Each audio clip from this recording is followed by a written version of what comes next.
On his debut, Jarno Opmeer wins at Spa. It's Martinez in Montreal. David beats Goliath. It's a true underdog story. John Evans wins at Mexico. And it's Super Sam Corby who takes the PlayStation Championship. FRA Ron Har takes his first WOR Championship. He is your Xbox champion. And Jake Benham is a two-time WOR champion. Dobbin around the outside of the line. Shadow is contact again. Ron is around. Bethany, surely is going to win here at Abu Dhabi. He does. 16 races across 5 continents. From Brazil to Belgium and Bahrain to Britain. Soon this story starts. Across 3 platforms, hundreds will begin the quest in search of glory and the right to be called a WOR champion. Lights out, and we're racing in Season 12.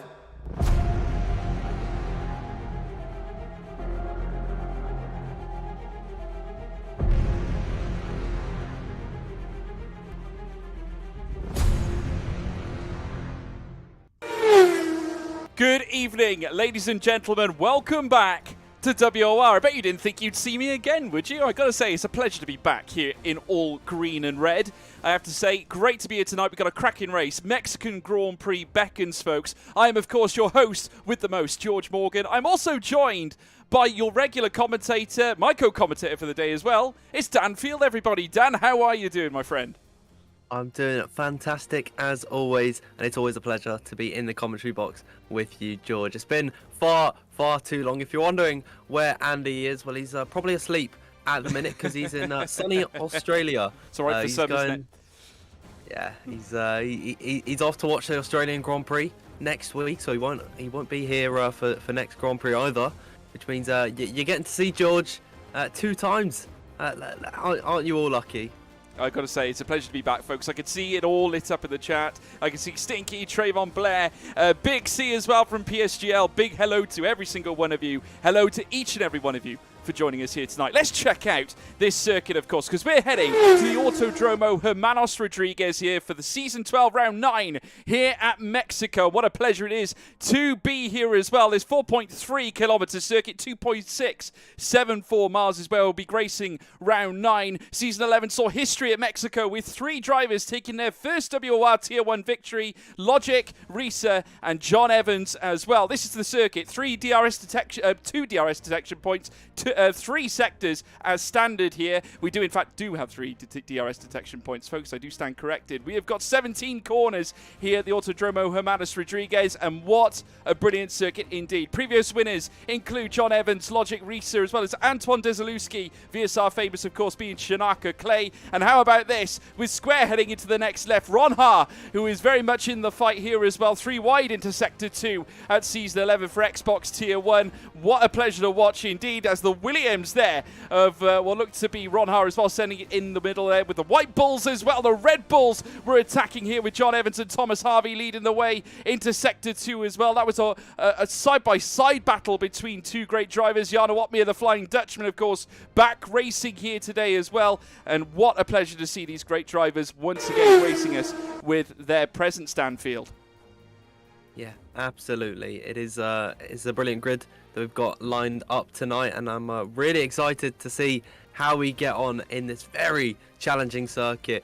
This circuit is renowned for a lot of drivers racking up penalties, so they could be the make or break. These drivers have got to dance around a knife edge around this circuit. They've got to be so careful not to run a slight bit too deep into a corner, maybe just a slight bit too wide. It can all make or break your race, so they have to be so careful around this high speed circuit. Yeah, let's take a look at the standings as well, because obviously the championship fight is really heating up. Currently leading the way, Nicolas Longue, 108 points to his name at the top. Alvaro Caraton in second for Williams, 88 points is where he sits, with Shanaka Clay in third place. Tomek Peradze is fresh from being crowned the Challengers champion.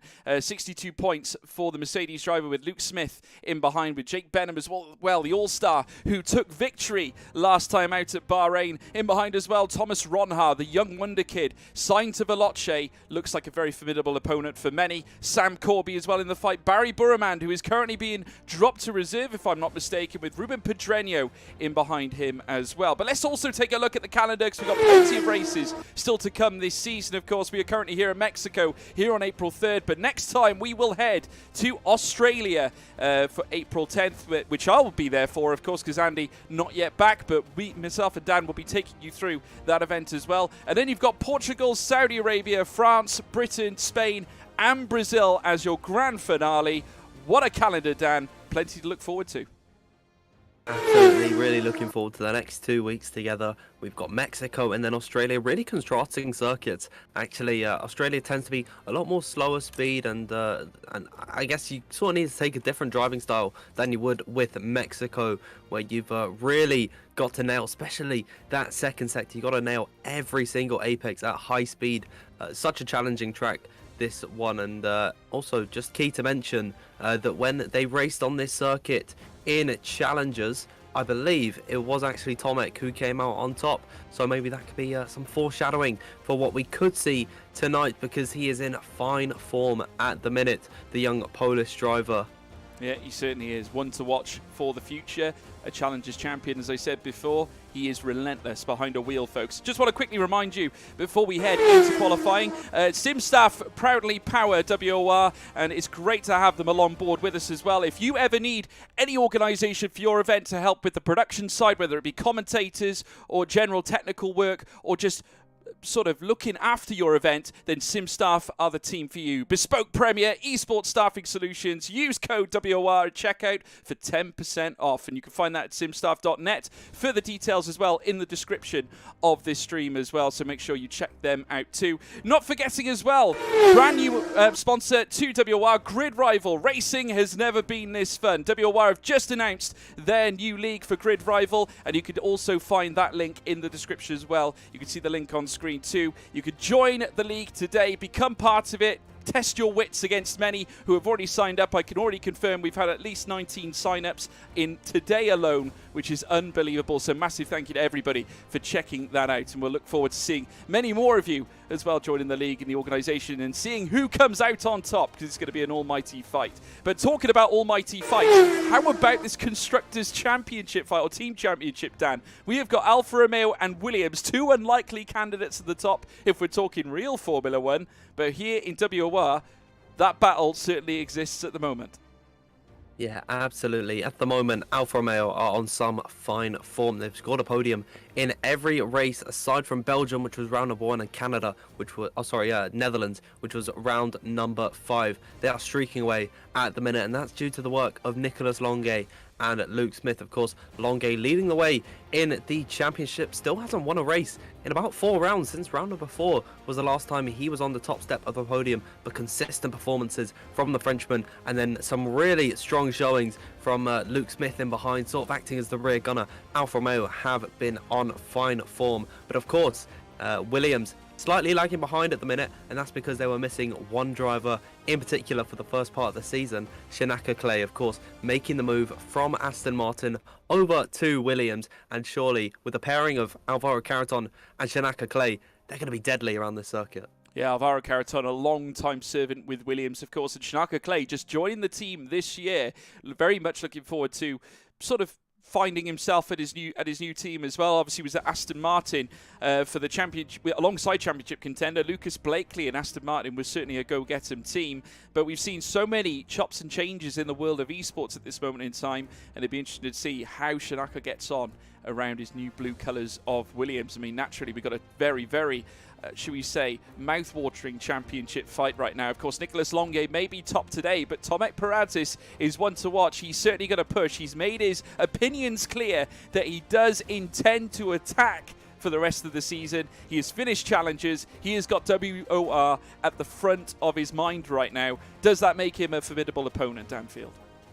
Yeah, Absolutely. Tomek Paranchis has only raced 4 times this season, and he's 5th in the championship. Of course, he won the Italian Grand Prix, which was hotly contested by the likes of John Evans, and I think Jake Benham was also in there. I'm not too sure. It's a bit fuzzy in my memory. It was quite some time ago at this point, but Tomek really is a formidable opponent for these drivers. You can't undermine him. You can't just think, oh, he's not been in esports before. He's only just become of age where he's actually eligible, and I guarantee I would be willing to put all my money on this, that I do think that Tomek is going to be in esports next season, and he has got the talent, he's got the commitment, and I think WOR is going to be his proving ground, and he's really going to try his best today.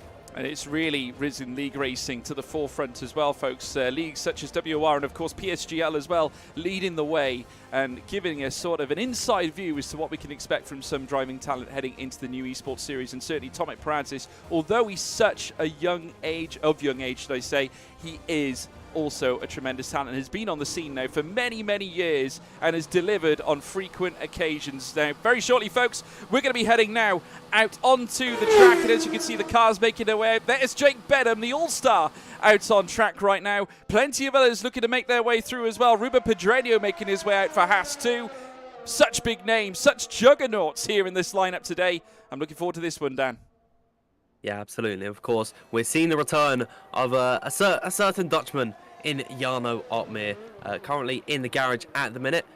He says he was in the mud coming into this one. I think he's not trying all that too hard, but you know what? I still think Jarno, wherever he goes, he is going to be in the fight for a race win. But I'd imagine that he might actually sort of step aside for Jake Benham, who could be in a championship fight here. Of course, they're all on the wet tyres at the moment. Actually, I think Pedreño is on the set of the soft, so he's going for his push lap immediately at this point.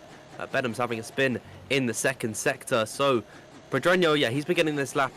George, I tell a lie, he's coming back into the pit lane. Yeah, no, he's decided not to. He's decided to come straight back in, so Pedreño not happy to quite yet set a lap, but I'm sure we'll see more of him later down the line. We've also got another man. It's Ace, RC Ace, currently lined up in the car right now in the Red Bull and heading out of Sector 3 proper, and very shortly will commence his flying lap. And we can run on board here with Ace, even though he's on the intermediate tyres. We can give you a scope as to what this track is all about. Crossing the start-finish line, and the timer starts clicking as now he sends it down the Rector Principale, down through towards the SS Moises Solana, in the Red Bull livery, of course, that tasted gold with Max Verstappen in last season's controversial finale. And of course, they make their way in towards turn 1 now. Ace heading in towards turn 2, the snake section part of sector 1, and now sending it down this semi-stretch at the Rector Transera. Now, do my eyes deceive me, Danfield? Has Ruben Pedreño just retired from the session? I believe he has. In the pit lane, there might be... I might just check Discord here, seeing if there's any, I suppose, like, penalties that's been applied to him, because that would make sense. They are typically allowed for a sighter lap. And yes, I can't get my words out at the minute. It's a qualifying ban for Ruben Pedreño, and so he's not going to be partaking in this session. The same goes for Daniele Haddad. I don't believe he's racing, so that'll be carried on until the next time he steps in WOR. But Ruben Pedreño got to do a sighter lap on a set of the softs, just to lock in a setup, and then he got to come back into the pit lane. But Ace coming through the final sector. I believe this is Jeffrey Ritchie that we're seeing at the minute, and he's changed his name. I'm going to have to check his Steam profile, but out the final corner. Not going to be a representative lap time of how they're going to do, but it's going to be a 25.5 for him, and that's going to be the first run on intermediates down. Certainly is. One man who is out on slick tyres is this man, Tom Martinez, content creator extraordinaire, also part of the Veloce family as well. Makes his way down through towards turn 1 out of the Principale straight. Heading in now into the next right, just clips the curb on his way through. Takes all the curb then, heading out of the S's Moises Solana. Now heading down this next straight at the Transera. And once again opening up the DRS, goes past Jeffrey Ritchie, now heading in towards the next string of chicanes. He's got the SA Delago now into the Hawkia corner very shortly, which is this double right-hander that you take. You could be pretty smooth around this point. You want to just clip the curb, graze it, take all the curb on exit. Heading now in towards the S's section, heading into sector 3 as Jarno Opmeer goes to the top of the timing screens, albeit on intermediate tyres, but Martinez now in the S section. I get a feeling that Thomas Ronha might have just put him off slightly as he now slows down, heading in to the final sector. Yeah, it's an invalidation for Tom Martinez, unfortunately, so that's going to be his lap put to an end. However, Louis Welch is out on circuit at the minute on a set of the medium compound of tyre, and if I'm not mistaken, the Padman himself is pushing. He's coming through the stadium section now in towards Peraltada, and oh dear, yeah, an invalidation once again for Louis Welch. It's such an easy place to invalidate. Really unlucky for him, and he comes back into the pit lane, knocks off the bollard for good measure, and these drivers already in Q1 struggling to put a lap time in. Well, let's just say welcome Jarno Opmeer, drifting around the Hawkia corners in his intermediate tyres. Looks like he's just enjoying himself out there, certainly donning the green tyre variation that you usually see in the damp conditions or the wet weather, but the Flying Dutchman showing us that he's a little bit more about than just speed, heading in towards Sector 3 now, and he'll be coming into the pit lane, currently hitting the top of the timing screens, but at this moment in time, only 2 landing lap times at this moment, and they are both on intermediate, so we will be seeing, I'm sure, something a little bit more representative. Sam Corby is out on track as well, and making his way down through towards turn 1, dressed up in the AlphaTauri navy colours, beckoning this AlphaTauri car, being donned by Sam Corby, and on the medium tyre. Interesting that they've opted for the medium tyre from the get-go in Q1 here, Dan, because of course the medium tyre would only really be a benefit in Q2 when, if you do set a qualifying lap and get into Q3, then that does give you a slight advantage, wouldn't you say? Yeah, that's a slight bit of a confusion point for me as well. I'm not too sure why they're utilising the mediums at this point, but I suppose it fits into their strategy to start on the soft compound of tyre potentially, as Sam Corby's catching some traffic in Patrick Saipos. That's poor. Sam Corby's on a push lap there. Saipos needs to be looking in his mirrors. He's on an out lap at the minute in the Alpine, completely unaware that Corby was coming up behind him. That's Sam's lap in the bin, so he's going to either gear up for another, which I believe is what he's doing, or come back into the pit lane. We'll see what the AlphaTauri does. He's just coming up towards Peraltada now. And off the exit, we'll see he is going to stay out, so he's going to complete this lap, but I think he'll be quite annoyed there as he crossed the line anyways. It's quickest, but that's not going to be a time to put him into Q2. I'd imagine in that AlphaTauri cockpit there's going to be a few profane words that we can't repeat on stream. I'm sure there will be. Puerto Stachulek in 17th right now. Another man who is contesting up at the very top when it comes to challenges. Just fresh from winning the FES 3 League as well at Future Esports, and is now coming to don the colours of the Scuderia Ferrari, this time at WOR. Heading now into Sector 3 as well. Heading through this next left on the medium tyres too. Let's see what time that Stachulek can nail on the board. Yellow flags lit up here in Sector 3 as now Stachulek rounds the final corner. No invalidations here for Stachulek, and he does hit the top there with a 114.923. Though I would imagine that we'll see a lot better than that, but still, good sighter by Puerto Stachulek. Of course, all these times being set on the medium compound of tyre. No one has braved the softs just yet, so they're all utilising the yellow wall tyre. We've got Miklavčić as well, fresh off of challenges. I believe he finished 8th in the overall standings, had some very impressive performances, just missed out on that top 6, but Miklavčić is a very impressive driver in his own right. He's coming through the S's now, and he's seemingly nailing every single apex here, and this has been a good run for the Slovenian driver, if I'm not mistaken, and it's 55.9 through the second sector here, so he's doing really nice job in towards the stadium section now, formerly a baseball pitching stadium, if I'm not mistaken, and up towards Peraltada now. We'll see what the lap time is for the Aston Martin. Slight bit of a correction off the exit of the final corner, keeping it tight to the inside line. It's going to be 15.1, so we can't top Stachulek at the moment, but that is an impressive time on the medium compound of tyre. I'd imagine that he's going to be into the pit lane, strapping on a set of the softs very soon, and we'll be seeing that Red Bull being donned by all the drivers, and they'll be going at full potential. Yeah, Jarno Opmeer is just setting his first flying lap on medium tyres. As now we see Luke Smith heading around the final corner as well. Can he name himself up at the top end? And he certainly can. Third place, but still 4 seconds off Poitou Stachulek. So still work to do. Let's ride on board though with the Flying Dutchman, who's certainly going to show us the way around this circuit. Of course, the two-time F1 Esports champion now making his way in towards the SA de Lago, and ever so shortly then the whole Kia corners, dressed in black here in the Mercedes, heading through the next right. The Flying Dutchman, impervious to anything less but speed, and making his way into the Flying S's section. Very fast paced, but at the same time you've got to be precise, as now it makes its way through these next string of bends. He's then got Sector 3 up next, and that is where he'll find the Recta della Vallo, which will then send him around the Peraltada as he now gets himself past the Aston Martin, which I believe is Thomas Ronhaar out on track, because now we're watching Jarno Opmeer now head through the final bend at Peraltada now, and he's going to send it down the straight to cross the line, as now he does so. Donoso up into second place. Jarno Opmeer tops the billing though with a 1:14.824. Not bad at all, with just over 7 minutes to go. Yeah, absolutely. As a strong time from Jarno Opmeer to come out, but I'd imagine it is going to be beaten very soon. We got some runners out on the medium compound of tyre, one of them being Alvaro Carreton, involved in a championship fight at the minute. We'll see what the Spaniard can do in his Williams, and already he will be going quicker than Jarno Opmeer. Jake Benham pulling off to the left-hand side. Shanaka Clay going to the top with a 13.9. I'd expect a lot better times coming out later on in the session. As off the exit of the Peraltada corner for Alvaro Carreton to cross the line. It's going to be quicker than his teammate. Indeed, he will be. It's a 13.8 for the Spaniard. So it's a Williams 1-2 in Q1 at the minute. They are over a second clear almost of Jarno Opmeer at the moment, of course, setting his time on the medium. So finally, George, we are beginning to see drivers venture out on the soft compound of tyre, but who's going to come out on top in Q1?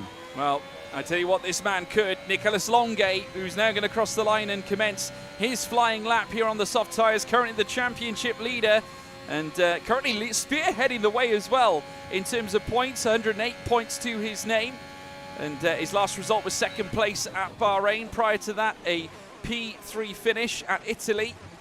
Was disqualified from Canada, but looking to come back fighting, has not yet won since Austria in round 4 of this championship. Heading now down in towards the next left, and Nicolas Longuet, who was formerly of Alpine, since signed by Veloce, and now dons the colours here of Alfa Romeo, certainly in the WOR series.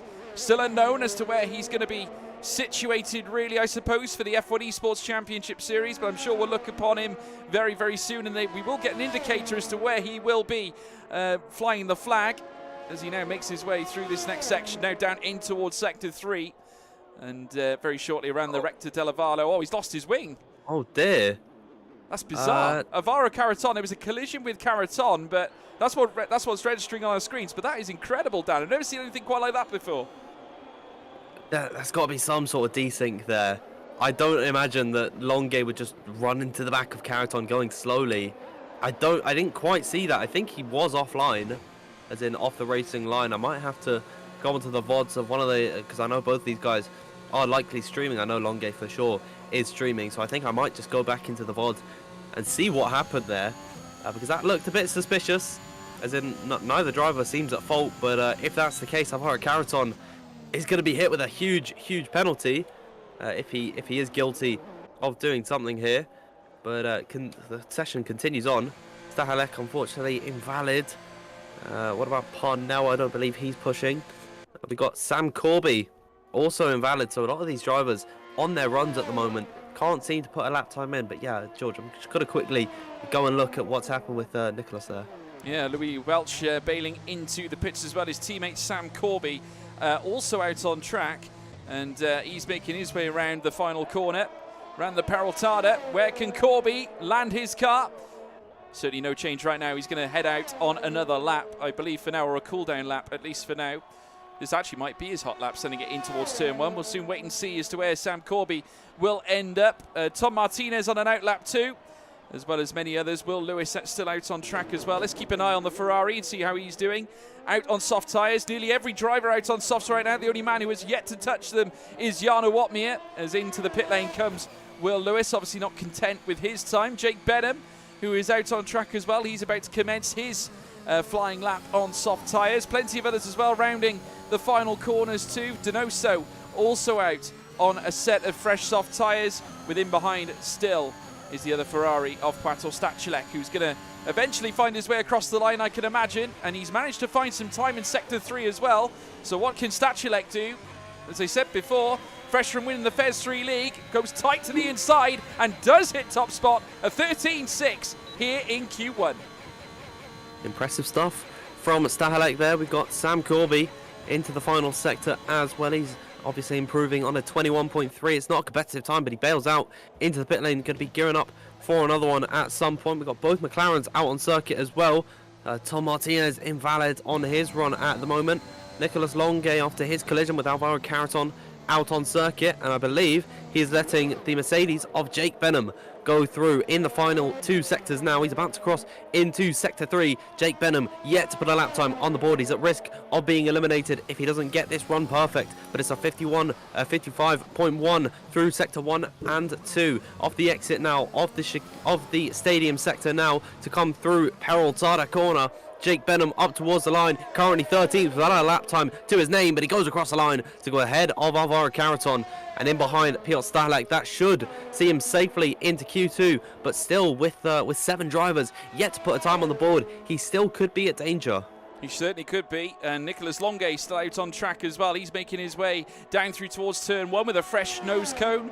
And Luke Smith will be very shortly joining him too. He's just about to cross the line himself. But Stachilek still leads the way. Benham into second place, sort of allaying the fears that he'd be eliminated in Q1. Fabrizio Donoso in third as well. He managed to move up another couple of places. But we've got others crossing the line as well. Thomas Ronha is making his way through to commence his flying lap as well. Plenty of others also lining up to take part here. Liam Parnell just commencing his hot lap too. We got plenty of others lined up across this circuit right now. Donoso, who is making his way through on his cool-down lap. We've got the other Alpine making its way through of Patrick Sipos. It's commencing his hot lap as well. As now we're seeing cars filter their way through. Tom Martinez up into the top 5 with a 1:13.909. And the other Ferrari of Will Lewis also commencing his hot lap. So we've got a string of cars now starting to find their way through this field. Liam Parnell still out on track. We've got Jeffrey Ritchie also coming through too as more and more cars start to cross the line. It's heating up here downfield as now we see Nicholas Longay come across the line. He moves up into P2. The Frenchman not done yet at all. Yeah, 1,000th quicker than Jake Benham in third position there. So margins, fractions separating these drivers, and it is really incredible to see drivers currently in the drop zone at the moment. Sam Corby, Louis Welch, Will Lewis and Patrick Sipos. Sipos currently in Sector 3. He's on a valid time at the moment and he's done a 55.3, so he's going to be around about the time of Jeffrey Ritchie or Tom Martinez. I believe Liam Parnell just crossed the line to go into 6th position, as here comes the Alpine in danger of being eliminated in Q1 here off the exit of the final corner. We'll see what he can do as he comes across the line. It's going to be 10th position. Might not be the best of times as Miklavcic goes ahead of him, but it eliminates, it knocks down Tomek Paradzic into the bottom 5. But already Paradzic is coming, he's coming up quick in Sector 2 and 3 as off the exit of the final corner. Can he seal his position into the final part of qualifying? Indeed, into Q2 he goes, eliminating Luke Smith, who is on a timed run at the moment. He could see himself out of qualifying if he doesn't improve, as is the same for both Sam Corby and Louis Welch, as well as Thomas Ronha. It's going to be Luke Smith, the first one out of these guys to cross the line, and you see the Alfa Romeo picking up a slight slipstream actually from his teammate down the Rector Diavolo, as in towards the final 2 corners for Luke Smith. He's going to be eliminated at this point in qualifying, as off the exit now of the final corner to see himself eliminating Ika Baena. We could be at risk of losing Jan Ortmeier in this session, as it's P2 for Luke Smith. But what about Thomas Ronha, currently in Sector 3? Ortmeier is eliminated at this point as Louis Welch has seen himself go into Q2, into 12th position. Ronha to the line, and he goes quickest of them all But Will Lewis into the drop zone. He's not on a push lap. Patrick Saipos eliminated as well. Ikabayanya being joined by Sam Corby and Jarno Otmir without a soft lap to his name. Yeah, very, very high drama here at this point of qualifying. Patrick Saipos, unfortunately, also relegated out of the session. What a bizarre turn of affairs here in this incredible Mexican Grand Prix Q1. Jarno Otmir starting P19. I get a feeling there's going to be a last to first on the cards here, or an attempt from Jarno Otmir. We all know what he's like. But how about this guy, Thomas Ronhaar, folks? The young pretender to the throne at Veloce, looking to make a name for himself. He's back at the top order with a last gasp clutch finish in Q1, a 1:13.572. Just under 1.5 tenths of a second quicker than that of Poitou Stachulek. I'd call that a statement, Danfield. Absolutely. I think the top three are all sort of the stars of tomorrow. All of them 16 years of age. They're going to be eligible to compete in Challengers next season. And I think if they continue the form that they're in, they will be right up with the esports drivers in future times. They are 1, 2, and 3. Nicholas Longue in 4th, so he was able to get a time on the board. He was 1,000th quicker than Jake Benham. Donoso in 6th position. Then Navarro Caraton with a 5-place grid penalty. We could talk about that issue a little bit later. There's Liam Parnell in 8th, Clay in 9th, Tom Martinez, good to see him into the next part of qualifying in 10th, and the rest of the grid is as follows. Jeffrey Ritchie, Tomek Paredes, Louis Welsh, Primoz Miklavčić, Will Lewis. We lose Ikabayanya, Patrick Saipos, Sam Corby, Jarno Otmir, and Rui Pedreño without a lap time to his name due to his qualifying ban. But that is Q1 done and dusted, George. Yeah, a lot of talking points there. Obviously, Jarno Otmir, I get the feeling there's some content in the midst, I think, for the Flying Dutchman at this point. So we will brace ourselves for the new video, Jarno. No problem at all. Hopefully it goes well. But there, of course, we've also got to talk about the likes of Thomas Ronhaar. I want to go back to this kid because I've been watching him from the sidelines, obviously, for quite some time. And he blew us away towards the tail end of last season. But since now being signed by Veloce, this kid has got a lot of promise. He certainly looks to be one to beat for the future. And I don't know. I mean, Veloce certainly seem to have their head straight on what new talents tend to come through. Of course, we speak about Jake Benham, who arguably has seen a downturn in form. Apart from his win, obviously, last time out, which, of course, he'll cling on to. He'll be looking to try and certainly do the same here tonight. It's certainly the case if you're Thomas Ronhaar right now. You must be delighted with that performance in Q1. Yeah, absolutely. Thomas Ronhaar is a very competitive driver, and he's got the drive to succeed in F1 esports. He's currently in the WOR standings. He's currently 7th. Of course, he's won this season. He won round number 3 in Russia. I believe when he was fighting with Jake Benham. The pair of them were going hammer and tong throughout the entirety of it. So hopefully we can see more fights like that. But certainly Thomas Ronhaar is someone you need to watch for the future. There's a handful of drivers that can be as talented as he is, and you just really got to keep one eye on him, because I believe in the next 1 or 2 years he's going to be right at the front of F1 esports, and possibly with his Dutch heritage he could be the next Jarno Otmir. We see a lot of great sim races come out of Holland, don't we? There are many of them. And they're phenomenal, not just in the world of the Formula 1 online game, but also iRacing and the likes of R-Factor, or even in the realms of Assetto Corsa as well. There are plenty of great talents that are coming through, and obviously Germany as well. Many great European drivers. I'm talking about the likes of Maximilian Benecke being an extraordinary talent as well, who usually pairs up with the likes of Max Verstappen for their team as well, Team Redline, that compete in all the highbrow events, certainly when it comes to iRacing and many others as well, whether it be Assetto Corsa, Competizione as well. But as now we're watching Jake Benham, there's the all-star, of course, the man who won in our last event at Bahrain, looking to maybe tickle the top end again. Certainly he'll be representing Mercedes, the sole Mercedes here in Q2. Not a constant theme that we generally see, certainly not in Formula 1, certainly in recent years to say the least. But nevertheless, I would never count out the All-Star, because he can certainly supply a surprise package in any race context. Yeah, Jake Benham, he is getting used to a real a new rig, if I'm not mistaken. So I think we say that there's a slight downturn in form. I believe that is the case. I don't think Jake Benham's lost any of his talent. He's probably grown in his capacity in recent weeks. He's been doing those career modes with Jarno Otmir, if I'm not mistaken. So he's having a great time with that, as they're all beginning on their flying runs. If I'm not mistaken, it's Shanaka Clay that's the furthest along on his lap at the moment. He's just coming up towards the first sector split, and there's a 28.3 for him.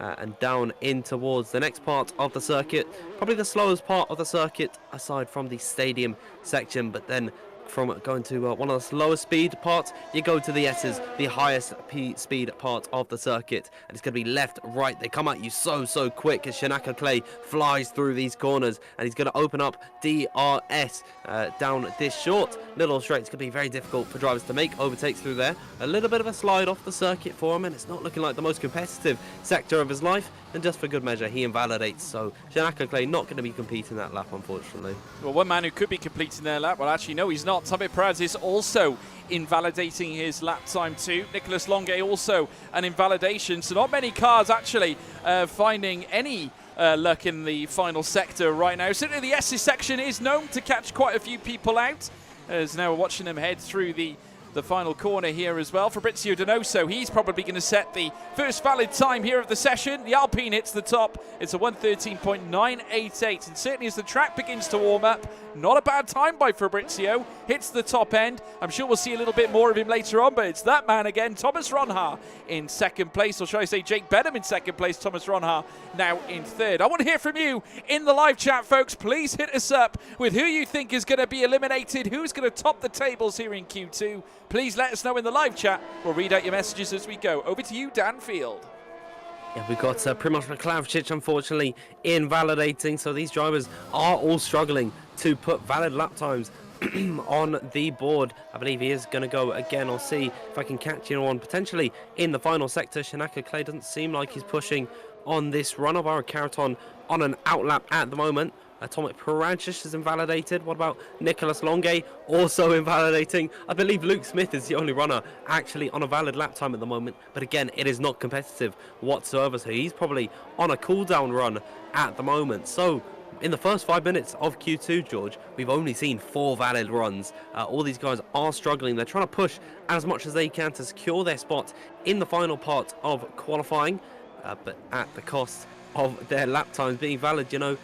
If you want to finish first you have to finish, and these guys clearly haven't got that memo yet, but we are still seeing runs out on circuit. They're giving it their all at the moment, but I guess they're all just struggling to hit the mark. Yeah, I think they are. Time will tell, certainly. That is certainly the situation right now. Another man who's out and about is Primož Miklovic, who's now is making his way in towards the Avalo and into the next right-hander, tucking into the chicane as best as he can, or certainly into the curb as best he can, not the chicane, as he heads through this next chicane now in Sector 3, now around the Peraltada. Final corner at turn 17, and he comes into the pit lane as well. So this is where we'll see the drivers sort of get themselves prepared, ready for the shotgun finale. That is Q2. And heading into this second point, you can see now a Caraton actually on medium tyres, making his way around the next right-hander. He's going to register a first lap time as well. As soon as he heads through, he's going to commence his flying lap and opens up the DRS and heads down towards turn 1. A particularly somber start to Q2 here, Danfield. Yeah, Louis Welch was just on a run, but he's invalidated as well. So it's not great to see all these drivers not being able to put their lap times in, but I'd imagine that's going to make the stakes even higher when it comes to the end of Q2. Of course, with only 9 minutes to go and 5 lap times on the board, we missed Will Lewis putting in a run of a 14.1 with only 9 minutes to go, and those times being on the board, drivers are going to be feeling a lot more pressure, I'd imagine, to set a lap time because they don't have as much time. You know, at the beginning of the session, you know, it's like, oh, if I mess up, it's not the end of the world. You know, I've got other sessions, I've got other time. So really unfortunate that this is the case. They're putting themselves certainly into the lion's den, and we could see some shock exits. But everyone is back out on circuit aside from Lewis and Welch, as well as McLavchich and Ritchie. I believe Liam Parnell is the first one on a run, and he's purple through Sector 1, George. Yeah, he's doing very well indeed, just coming out of the Hawkeye corners into the S's section now to make his move out of Sector 2 very shortly into Sector 3. So this is the high-speed part of Sector 2. Obviously, you can take near enough flat out. You've got to pretty hang on the throttle really when you get through the S section. Coming out now of the Avalo straight in towards the next right at turn 12, now into turn 13. And make your way around this next tricky chicane as well. Again, a lot of throttle play at this point too. Heading through turn 17 now at the Peraltada. And once again, hammering down on the throttle as he goes tight to the curb. And yes, P5 is what he gets. Not quite enough for P1, but definitely some improvements there for Liam Parnell.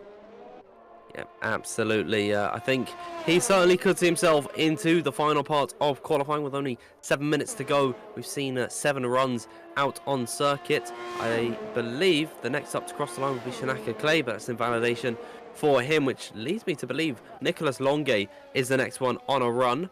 And he is currently on the set of the medium compound of tyre, so we're going to see where he stacks up in comparison to Alvaro Caraton with a 14.6 on that yellow wall.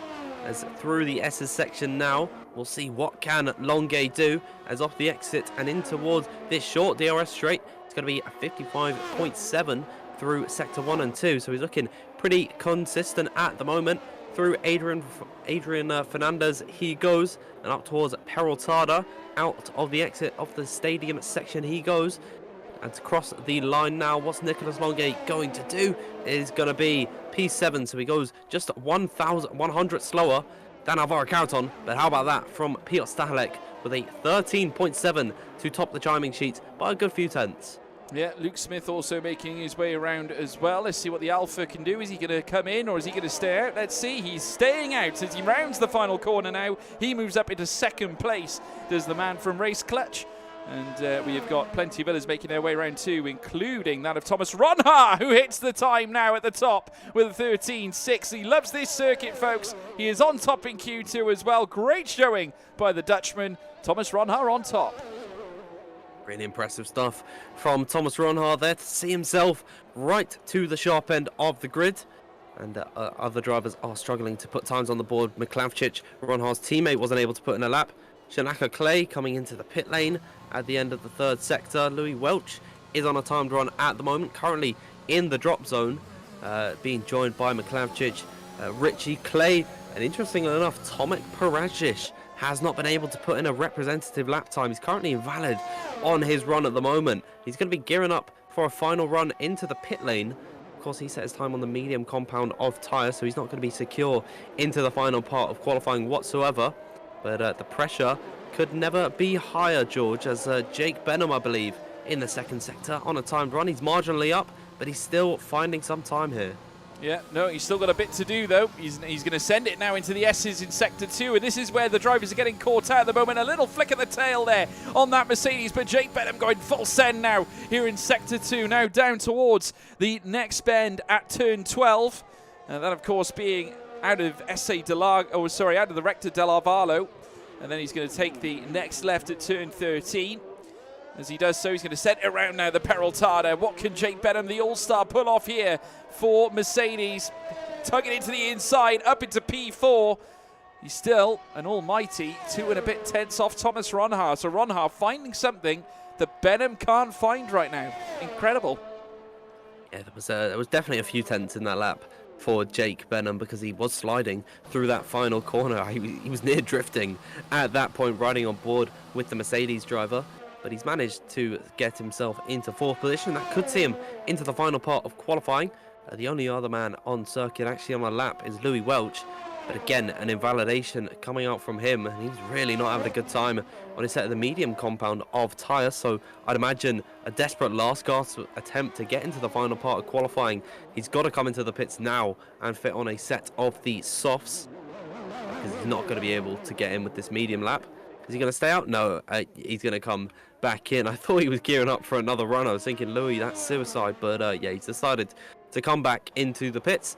As finally, George, we've got some more action out on circuit. There's a flurry of cars coming out onto the track, which I believe is being led by the Scuderia. Will Lewis at the moment in 6th. He's the first on his out lap, and he'll be the first driver to put in his final run. Currently 6th at the moment. Will Lewis be very achieved to be into the final part of qualifying. Of course, I I've known this man for a very, very long time, and he was AOR F3 champion in season 19, all the way back on F1 2019. He's come a long way since then, but he's beginning his lap now, George. Yeah, here on PC this time, now round in the next right. Will Lewis in 6th place for the number 8 car. Now down through towards turn 1. He's got the long straight ahead of him at the Principale. And I just want to reiterate a big thank you to all the viewers here joining us as well in your hundreds. Thank you ever so much for being here tonight to witness WOR for the Mexican Grand Prix. And if you're joining us here at Q2, Thomas Ronhart is on top. But we're now watching the Scuderia Ferrari of Will Lewis.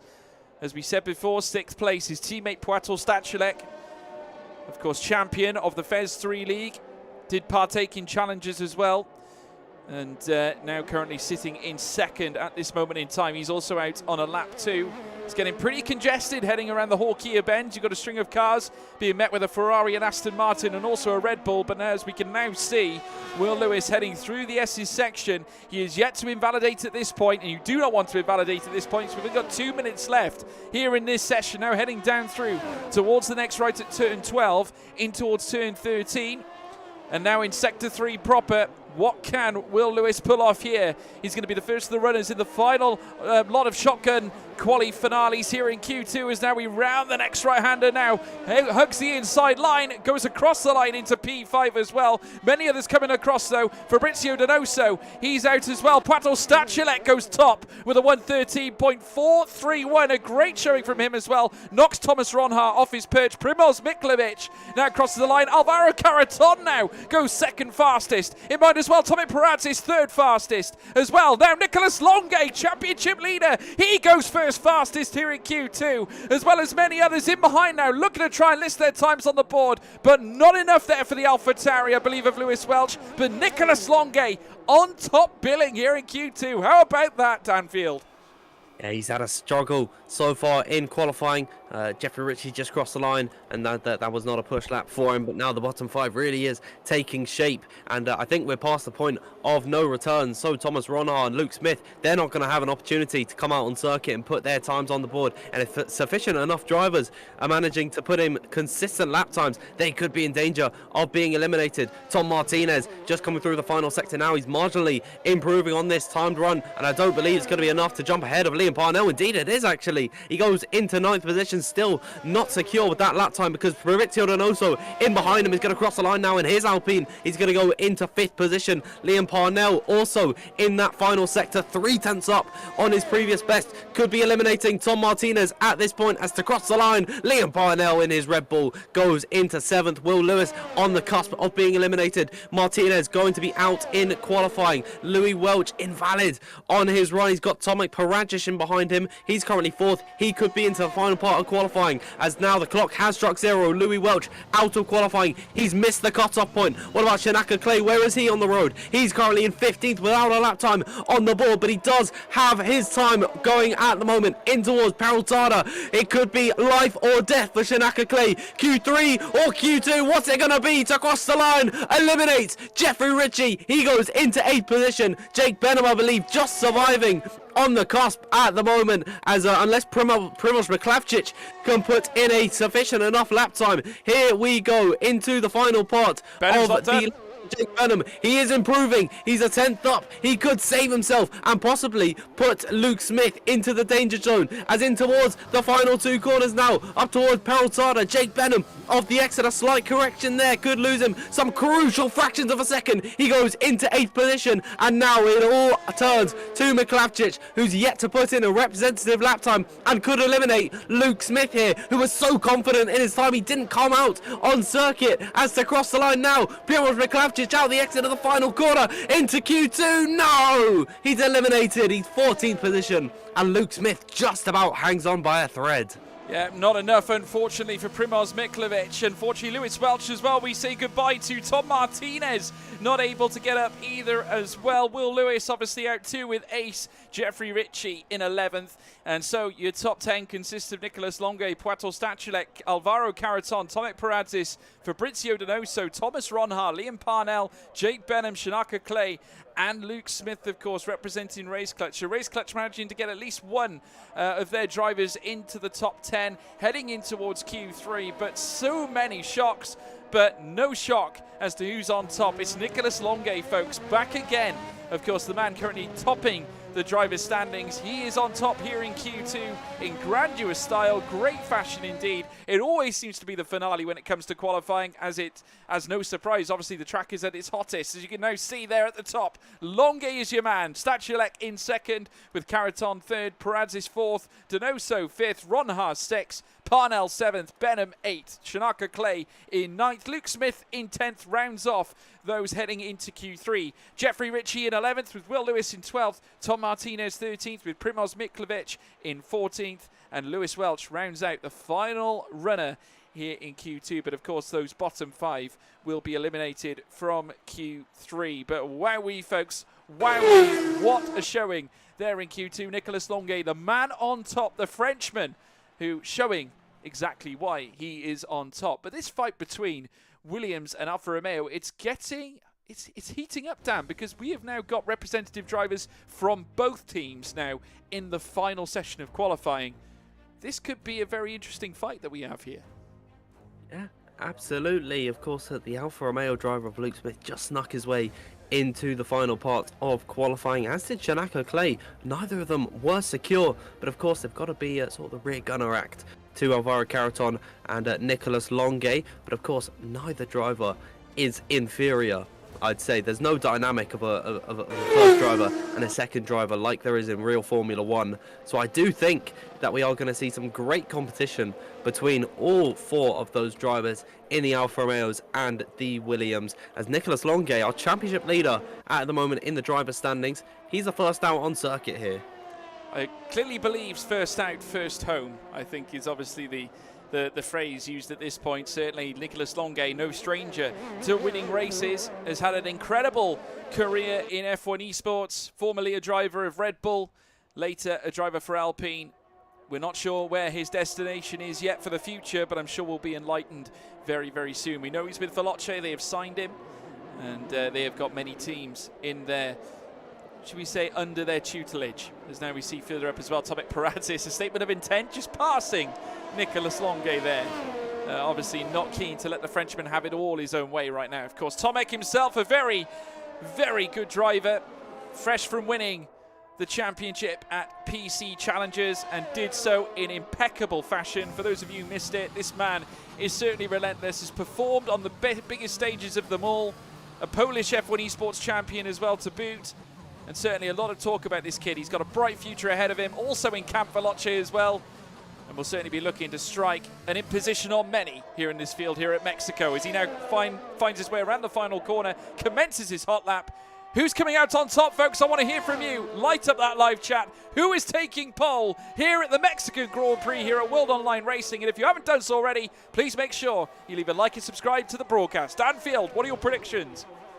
Oh, you know what? I'm going for the man we're watching at the moment. I'm saying Tomek Peradzis is going to take pole position. He won here in Mexico in the Challenger Series. He's already, I believe, backed off on this lap. As yeah, he is not going to be going on this push. I'm not too sure. No, he's definitely not pushing. He's going slowly through the Horquita corners now. So that's going to be Nicholas Longuet in front of him. Another driver, I think, who can contend for pole position. It's going to be one of those two.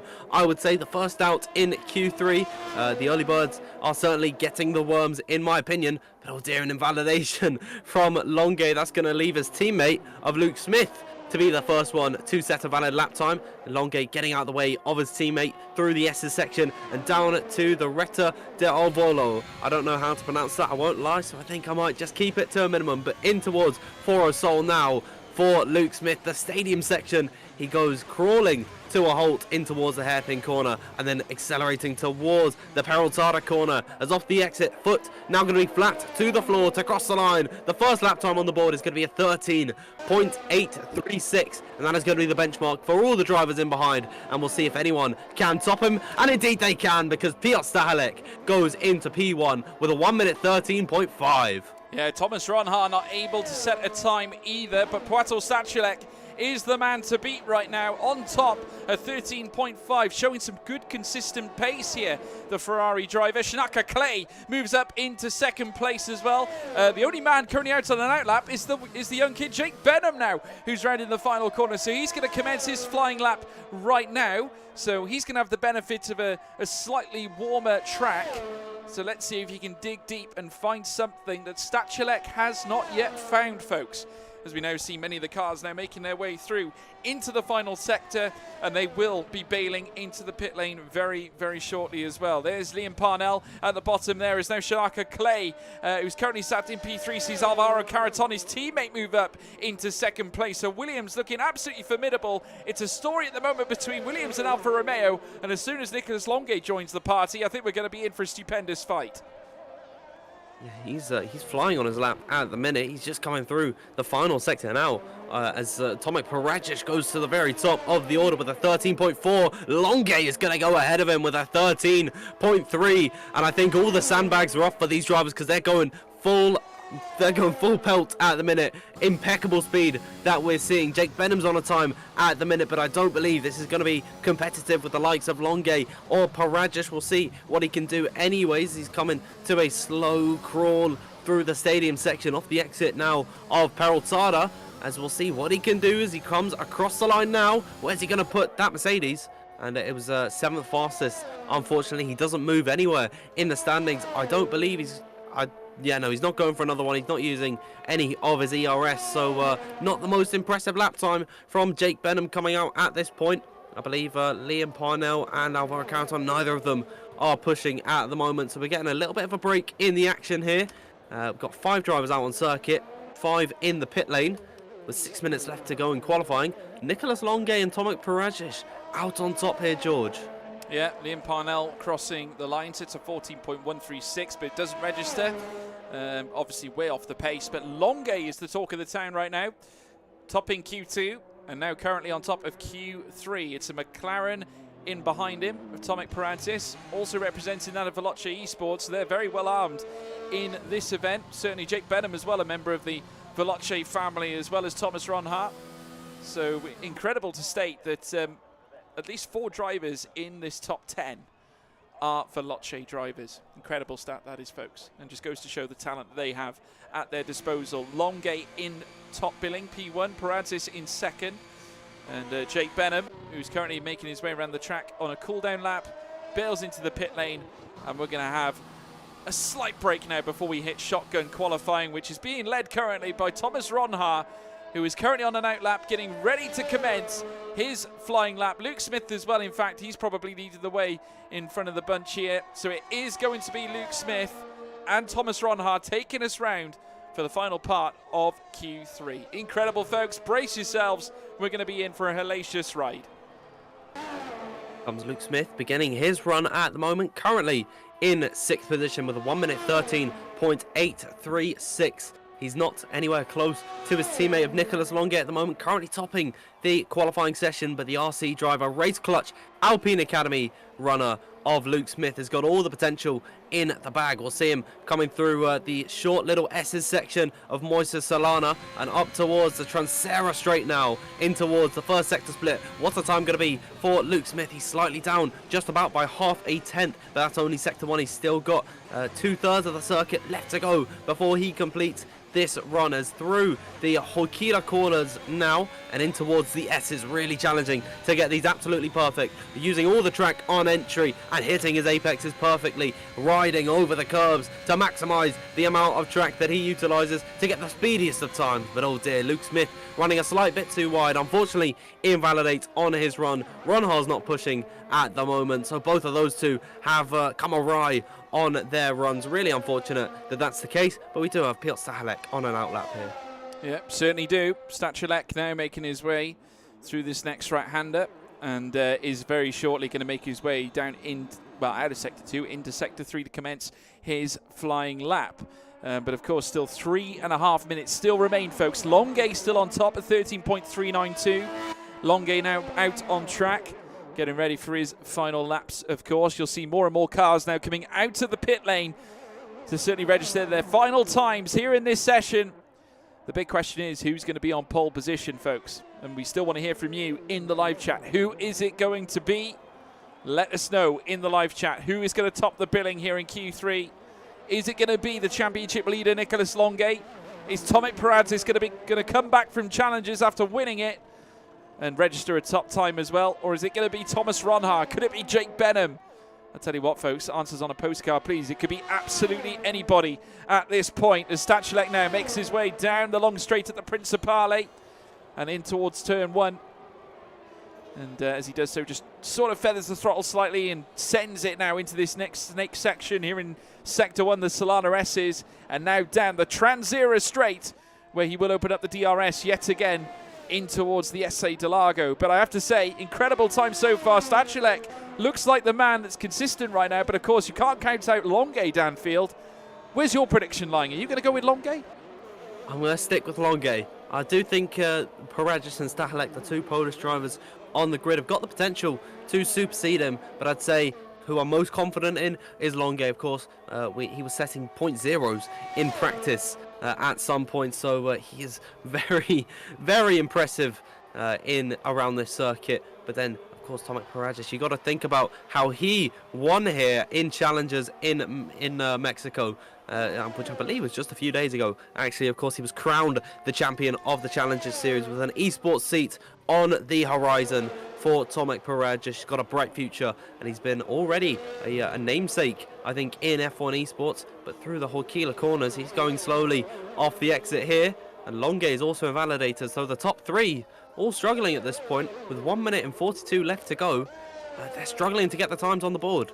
Yeah, they certainly are. Not many of them managing to get anything or pull a rabbit out of the hat just yet. So you can see many of them still making their way around the track, though. Donoso is also out and about, making his way down in towards SA de Largo at turns 4 and 5. And as he makes his way out of that, the Alpine, which is certainly a team built on being formidable. Donoso, of course, no longer with Team Race Clutch. Of course, called time on his career with them, has been there for quite some time. But he's just invalidated, in fact, in the S's section. So well, certainly not good at all for Donoso, a mainstay in F1 esports for many, many years, though many seem to be struggling here in this race, well, certainly in this qualifying session at WOR Mexico. Yeah, and with the amount of invalidations we're seeing, I wonder how that's going to fare for the race. But Stachulek finally is getting a time on the board. Although he is half a tenth down, he can still make it up in the final sector. He's flying at the minute. As in towards the hairpin corner he goes, and in towards Peraltada. We'll see what can Stachulek do here. He's currently in third position, already on a very impressive lap time, but off the exit, the Scuderia flies to cross the line. Is he going to go ahead of his fellow countryman? And no, he's not. We all missed as well. Alvaro Caraton going into second position, not quite enough to challenge Nicholas Longuet, but certainly an impressive time nonetheless. Thomas Ronhaar invalid on his run at the minute, as is Jake Benham. He's just getting underway for his final run in qualifying. But at the moment, George, Nicholas Longuet still leading the way, and he's going once again. We'll see what he can do. The clock has struck 0, so we're past the point of no return. And Longuet, he's not looking like he's improving here. No, not at all. It doesn't look good for Nicholas Longuet. And I believe he's invalidated as well, so not good at all for Longuet.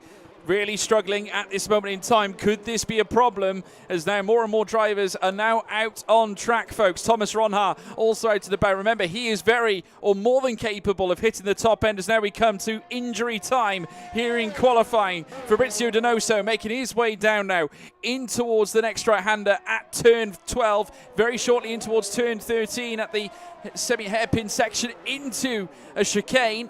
As now we're seeing Fabrizio Donoso, the Chilean mastermind, the man who took Brendan Lee all the way in the first ever season of F1 esports. Can he land a crushing blow? No, not this time. He finishes in P9, doesn't even register a time, as now the Red Bull comes across. Liam Parnell not able to improve either. We got Luke Smith heading around the final corner. Can he light things up here? Goes up into P5 as well. Jake Benham, he makes his way through. He goes 6th fastest. No real improvement there from Jake Benham, but Thomas Ronhaar himself now hugs the inside, just off at the paddock. Into P1 he goes. Incredible from Thomas Ronhaar. A major clutch finish from the Dutchman, and manages to land a superior 113.385. just over a thousandth of a second faster than Nicholas Longuet. Pressure now, Nico. Pressure now. Oh, that's incredible from Thomas Ronhaar coming out of nowhere. He didn't even set a lap time in the final part of qualifying, and then out of nowhere he blows everybody out of the water with that lap time. But he's gone just marginally quicker than Nicholas Longuet, and that is a statement if I've ever seen one, that he is asserting his authority as the future of F1 esports.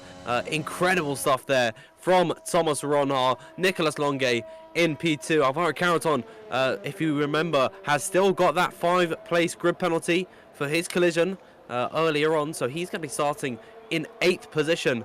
But what a session we have just witnessed. Thomas Ronhaar coming out on top, and I'm noticing a lot of drivers leaving the session, so we might be getting a lobby restart here.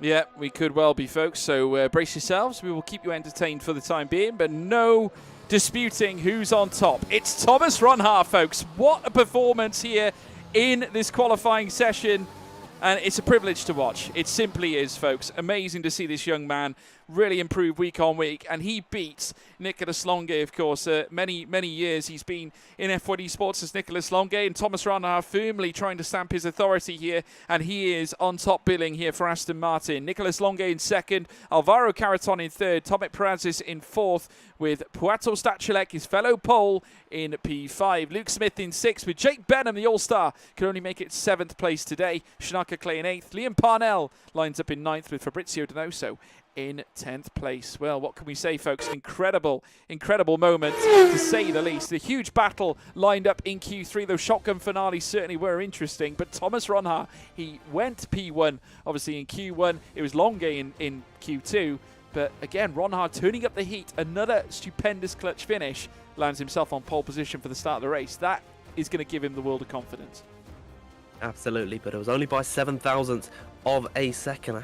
Actually, the top 6 were separated by less than a tenth. Luke Smith was in 6th position. He was 91 thousandths off of the top spot. So the gaps are marginal here, and you've got to be absolutely pinpoint accurate. Really got to thread the needle, especially through the S's section. But I believe all the drivers have left the session, so I do believe we are getting a lobby restart, which gives us more time to talk about that qualifying session. And I think about Thomas Ronhaar, because that man, he really is the future. He is so impressive, especially in WOR.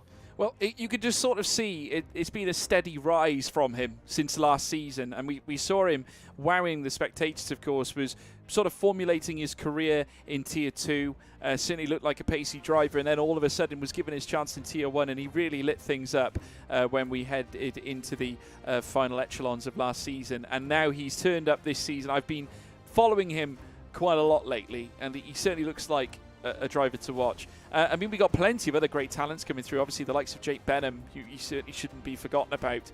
A young kid who certainly spends a lot of his time working on his game as well.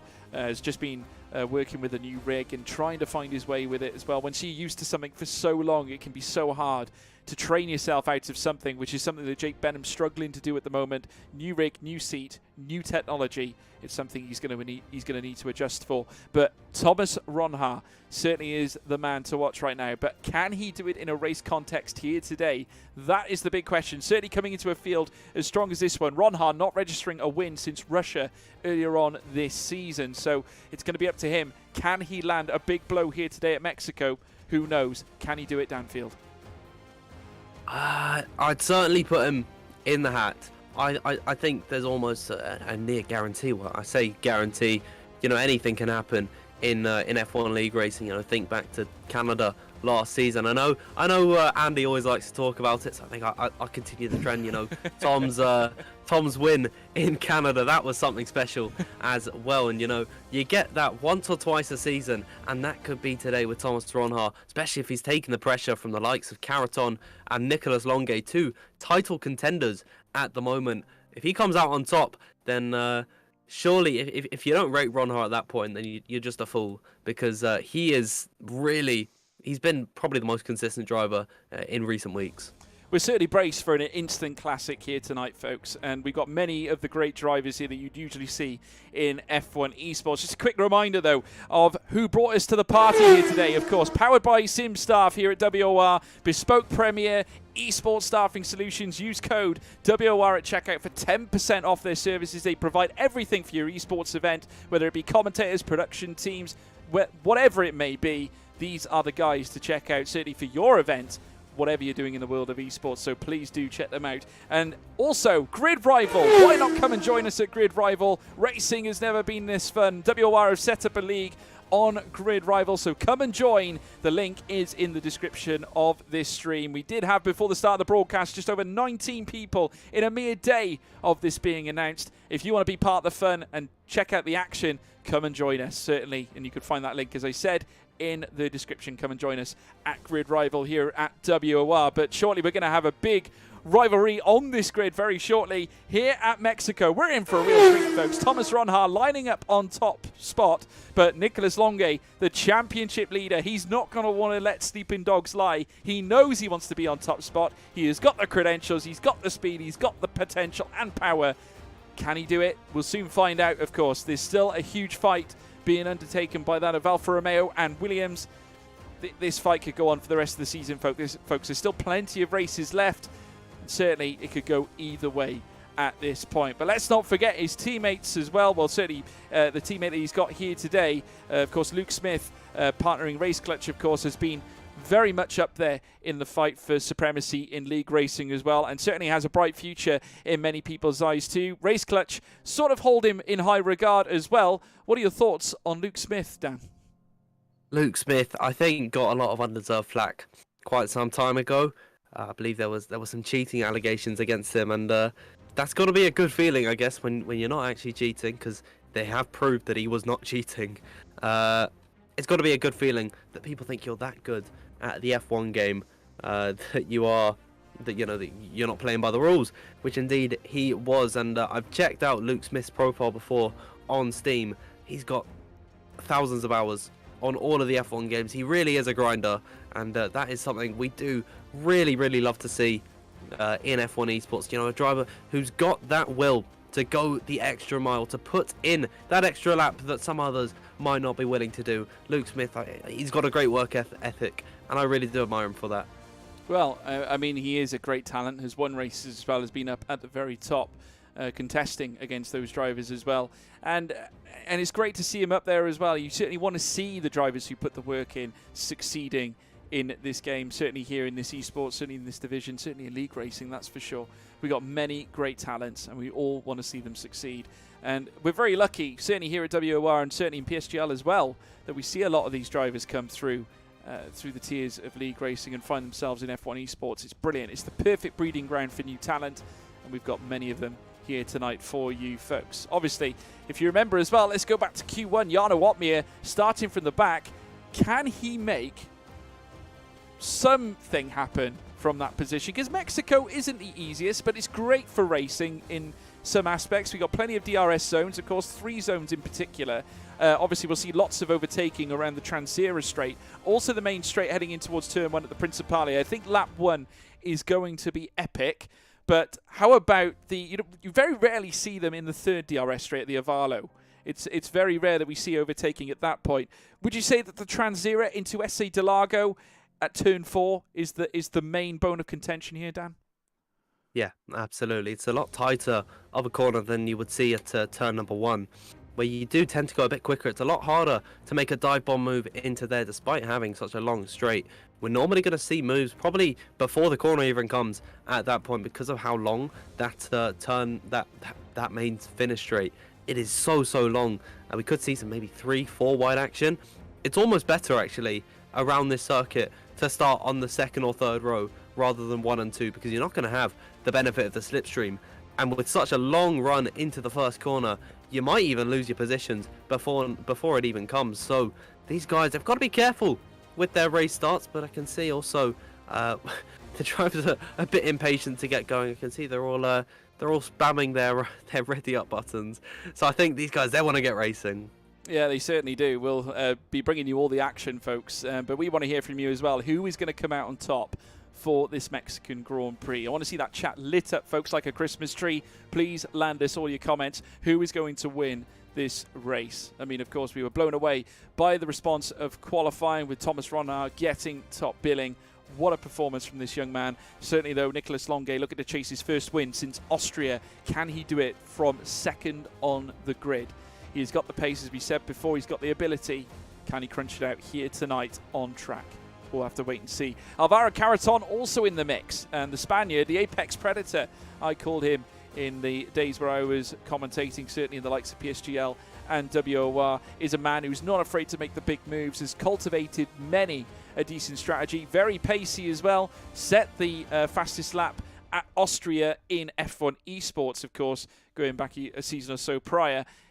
Another man with a lot of talent, and you'd be foolish to write him off. Probably one of the best drivers not to win a championship, I think, at this point.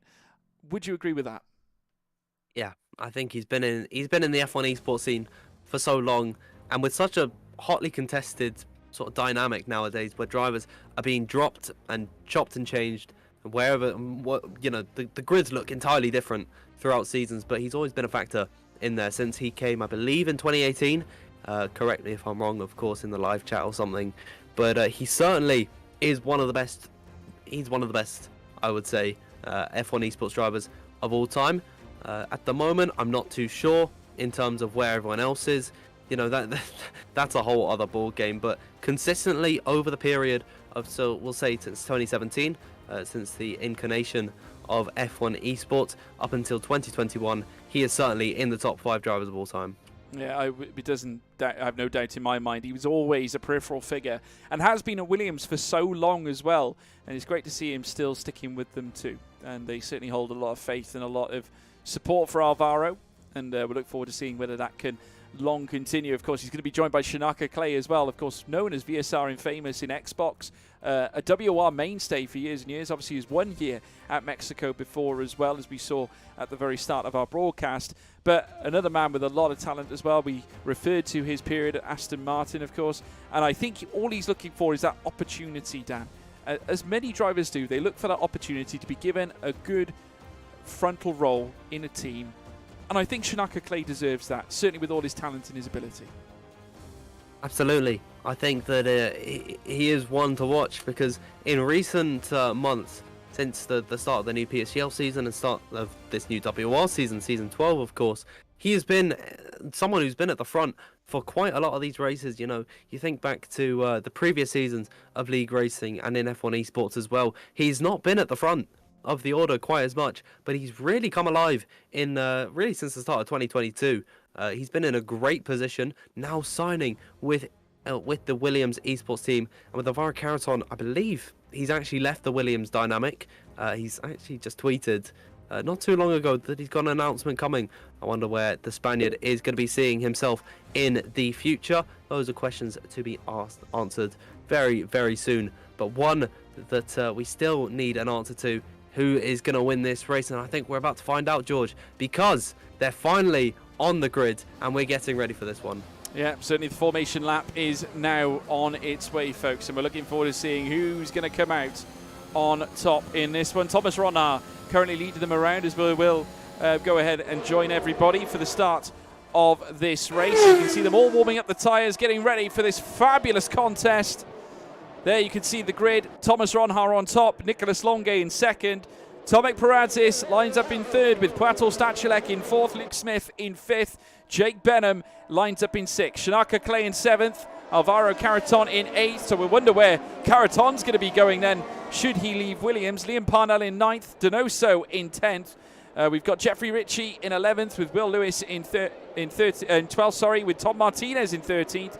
Primoz Miklovic in 14th, Louis Welch in 15th, Iker Baena in 16th, with Patrick Sipos in 17th, with Sam Corby 18th, the Flying Dutchman Jarno Opmeer. We're going to need a flying performance from him today. Ruben Pedreño lines up at the back due to a qualification penalty. But we want to hear from you, folks. Who is going to be on top at the end of the Mexican Grand Prix? Comment in the live chat, please. Now I'm going to ask you, Dan, for the final time, your last synopsis, your last selection, your last chance saloon here in Mexico. Who is your pick for the Mexican race? That is a tough one. to call, you know. I could see anyone in that top, really anyone can actually win this race. But just for fun, I'm going to say from 19th on the grid, Jan Ortme is going to win this race. We saw, of course, in Belgium, Sam Corby came up to second and finish on the podium from this same position. Why can't Jana go on to win this race? We'll just have to wait and find out. He's starting on the white wall set of the hard compound of tyre. It's a last question mark challenge for him, excluding Room Pedreño. And I think if he ends up winning this one, we're going to see a lovely YouTube video out of it. It'll be spectacular, folks. They're all lined up now. See your comments all in the live chat. Well done for taking part. Here we go for the Mexican Grand Prix, folks. Keep it with us. First light, second light, third light, fourth light, the fifth light. And it's pedal to the metal. Go, go, go, go, go, go, go. Thomas Ronhaar with a beautiful launch there off the line. In behind Parantis as well, pouncing on Nicolas Longuet as they head down now the straight at Principale. It's Ronhaar on top. Parantis looking to try and attack that man, Nicolas Longuet, the championship leader. He is a bull for fodder. Certainly it is. The pole of Tomek Parantic on top. The furiously fast pole now in second place. Stachelek in fourth, the fellow pole as well. Jake Benham in fifth as well, looking to come and join the party. In as well, Luke Smith looking to try and take out the All-Star, but certainly no opportunity for overtake given just yet. Benham did well to defend, but Ronhaar still in first place.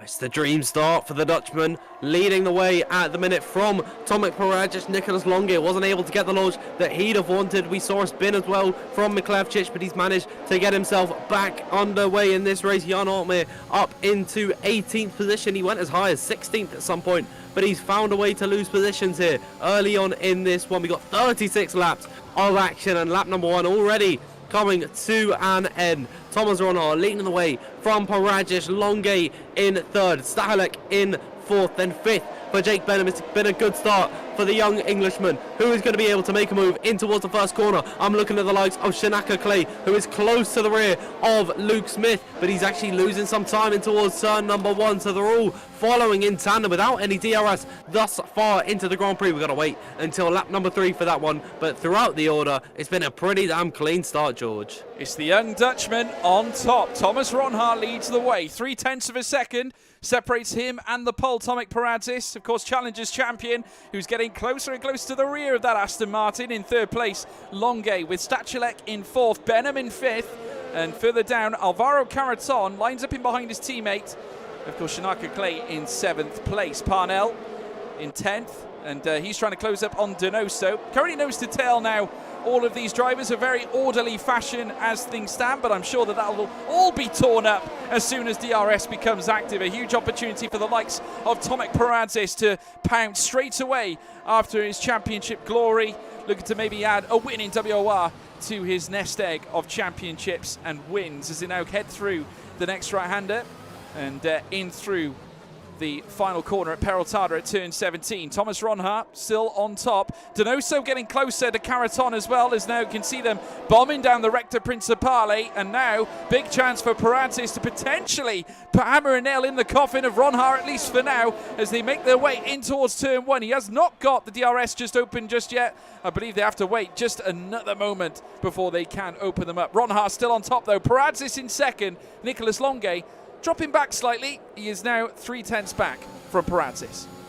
He's losing some time to the top two, becoming slightly disjointed from the pair of them. The first taste of DRS they're going to get is down the Della Varlo, and we'll see that in the third sector. They've got to follow each other through the S's. It's going to be very tricky to stay tucked up behind another car, and Tomek Paragic certainly following that trend. You can see he's only 0.3 behind Ronhaar.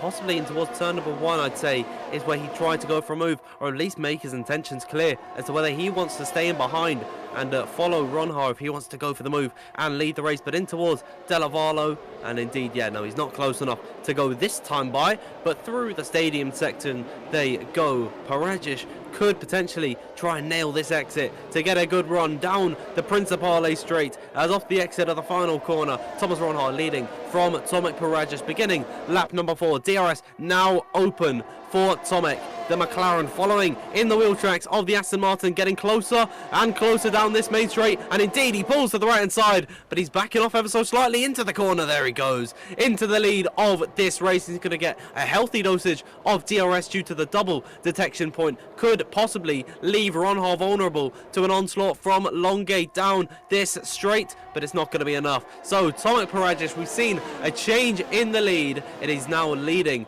from Thomas Ronha in second position, and then Nicholas Longay still remaining in third. Yeah, a smooth operation there by Tomek Paradzic. The pole now leads the way in the McLaren. The gap now stretches to half a second between him and Thomas Ronha. Nicholas Longay also in behind Ronha, losing again a little bit of time, struggling to maybe keep up with the top two unless he's saving at the moment. Jeffrey Ritchie getting close to the rear end of Will Lewis too. So the gap starting to stretch between those on the softs and the mediums. Will Lewis on the medium tyre, dropping back because there is a deficit in pace between that of the softs and the mediums, of course. If you get the more slick, there's more slick tyre, the soft tyre, the stickier compound gets warmer a lot quicker, and therefore you can generate a lot more pace and traction, certainly on circuits such as this at Mexico, where you do value that set of tyres, certainly heading through the tight sections, the chicanes and the hairpin bends, as now we'll see. Jeffrey Ritchie maybe look to plant one here on Will Lewis as they come down towards turn one, opens up the door in the Red Bull, smoothly does it. Jeffrey Ritchie up into 11th place. Yeah, and that's key that he actually does make that move, because following him behind Will Lewis is going to hurt his race a whole lot. They're already 3 seconds off of the leaders, off the lead 10, and once the crossover point comes when the mediums are quicker, and then of course they have the better strategy towards the end of the race, they're not going to be close enough to overtake. They've got to make up a lot of time in this Grand Prix. And Jeffrey Ritchie again losing actually to his teammate of Liam Parnell. So the medium runners sort of drawing the short end of the stick because they're being held up by the other drivers in front of them, which is limiting their chances in the long run. So the more and more laps that they lose time, the less likely we're going to see these guys coming later in the Grand Prix to win this race. It really is going to be a true testament as to whether they can actually get within the upper echelons of this grid. But at the front of the order, I think Paragic, he's doing a pretty good job of pulling a gap to Thomas Ronha. Now the gap is 0.7 of a second. That's going to close ever so slightly with the helping of the DRS for the Dutchman, but following him behind, he's not close enough to make a move. And I'd imagine, George, at this point they don't want to be weighing up their softs too much. They want to go as long as they can so that they can have the better tyres later on in this race. Yeah, well, the main danger man in my view is Poato Stachilek. He's gaining all the time on Nicholas Longay and looks to be a force to be reckoned with. Of course, we know about Stachilek, not afraid to put a move in, that's for sure.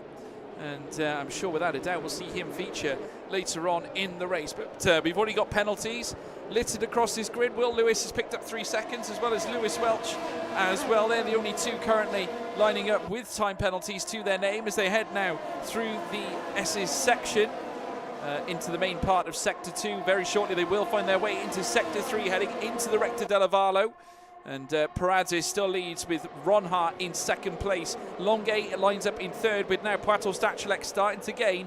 Very key now that Ronha gets close to the back of the pole. Tomek Paradzic doesn't want him to get away, as Paradzic, with his intense pace, can certainly carry a lot of it down this main straight. So we're now watching them head round the final corner to commence lap 7 of 36. There's the man on top, Tomek Paradzic, nursing a 0.4 of a second advantage. It might not be enough heading down towards turn 1. Can Thomas Ronha open up the door? Not this time. He's going to have to wait a little bit more patiently, but maybe a potential overtake heading out of the Tranzera downfield. I think he might have lifted off because he closed the DRS a bit earlier than Nicholas Longay. So I don't think he wants to lead this race at this point, so as he can just save his resources following in the wheel tracks of Tomek Paradzic, which isn't going to be helping the Polish drivers race, as the top 4 actually in a Polish sandwich, because Piotr Stachilek in 4th position, right in behind Nicholas Longay at this point. All of these guys with whole heaps of ERS. I believe they're almost all on 100%. They have the opportunity to go for these overtakes, but they're not using their resources all that efficiently at this point, when they can just charge the battery up later on in the race. I'd imagine that the order's going to stay pretty similar to this for quite some time until the first pit stop phase comes out. Well, of course, one thing I actually do love about this circuit is how many strategies are available to the drivers. I do believe, given how short this pit straight is, that a two-stop is actually a viable strategy. And if we send some drivers into the pit lane to fit a medium compounder tyre, then it's likely they're going to be opting for that alternate strategy. As here comes Ronha into the first corner. Paragic not defending whatsoever. And it's going to be another change of lead here. Thomas Ronha, the pole sitter, back on top ahead of Tomek Paragic at the beginning of lap number 8. Yeah, now he leads again. Ron Hart in front. We got a little battle happening for P12. As now Will Lewis looks to try and send it down the inside of Lewis Welch. Jeffrey Ritchie in the fight too. We got a bit of a 3-car tussle. Patrick Sipos looking to join the party as well. Obviously, they don't really want to be doing too much of that because that will slow them down. As there, Will Lewis now looks to the inside as they head in towards SA Delago. The Ferrari now up into 11th place again. And just look at the congestion between those cars lined up in that bottom 10. Will Lewis in 11th, but it's all happening there between Lewis Welch and Jeffrey Ritchie. As now we're seeing Tom Martinez looking to try and go side by side. Heading into the SE section, not a chance. He could not quite line up alongside Sipos, but great show of tenacity from Tom Martinez. He's very much in this fight. Yeah, absolutely. Sipos just unfortunately picking up a 3-second time penalty there. So again, that's another issue that these drivers at the rear are having on the medium tyres. They're struggling to keep it on the circuit.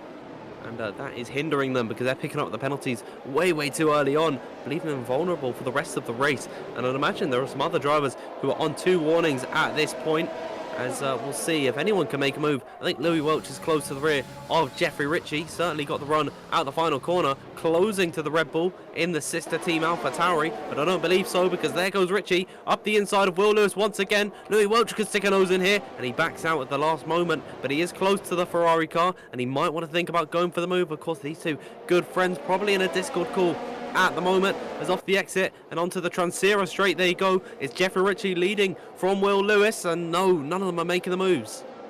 No, not at all. You can see now Jeffrey Ritchie in 11th place, Will Lewis in 12th, Lewis Welch in 13th, with Patrick Sipos in 14th. Amazing stuff indeed. Certainly this has been something of a tussle here in the bottom 10. But obviously they don't want to fight too much, as I said before, because this is going to cause the time deficit between P's 10 and 11 to be dragged out all the more. And when we get into the pit stop phases, it's going to prove to be very tricky for those guys to get an advantage on those medium tyres. But there we have it. They're the drivers. We're not. We're on the microphones downfield. So obviously they're the ones who've got to make these vital decisions.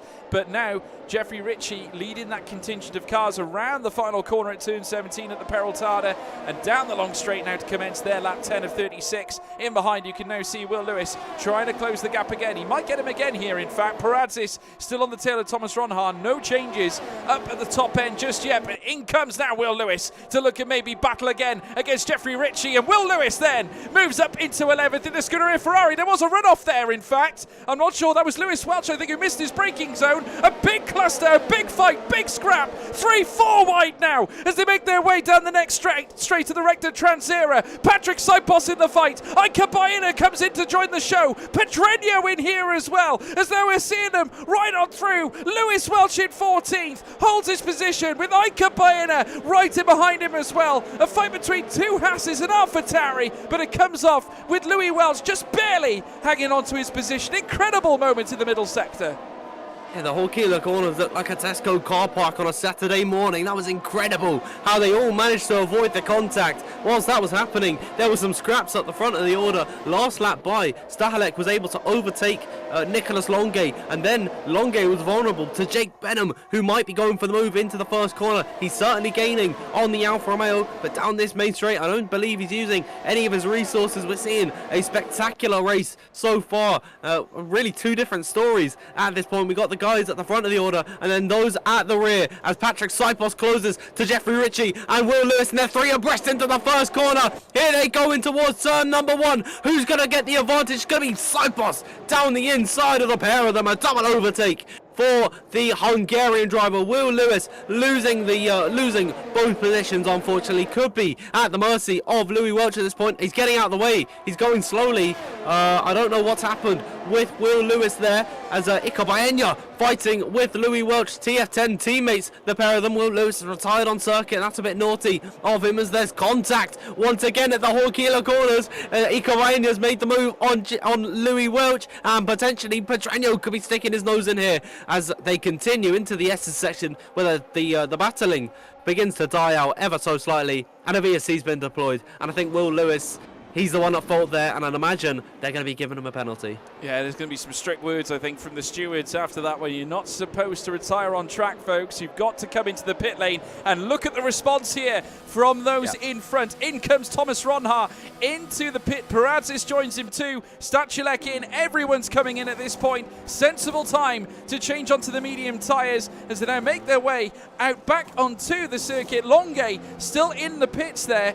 So has he lost some positions? No, he's stuck still behind Stachulek. I thought he might have lost a place in the pit stop phase, but fortunately enough, no changes, certainly in terms of where he was on track against his competitors, as now we're seeing all the cars filtering out into their positions. Paradzis now coming out as well, ahead of Miklovic. It's getting so tight between the pair, and Paradzis does not want to be stuck alongside Miklovic. He can help it, because Miklovic, remember, has got reasonably worn medium tyres. Side by side now, we have another 3 wide, heading down the Transira section. Stachulek in the mix. In comes Paradzis as well, in towards the next left. Huge chance for Paradzis, but not able to pull it off. It is Paradzis who holds on to P6, and now he's got to let fly at Jarno Opmeer.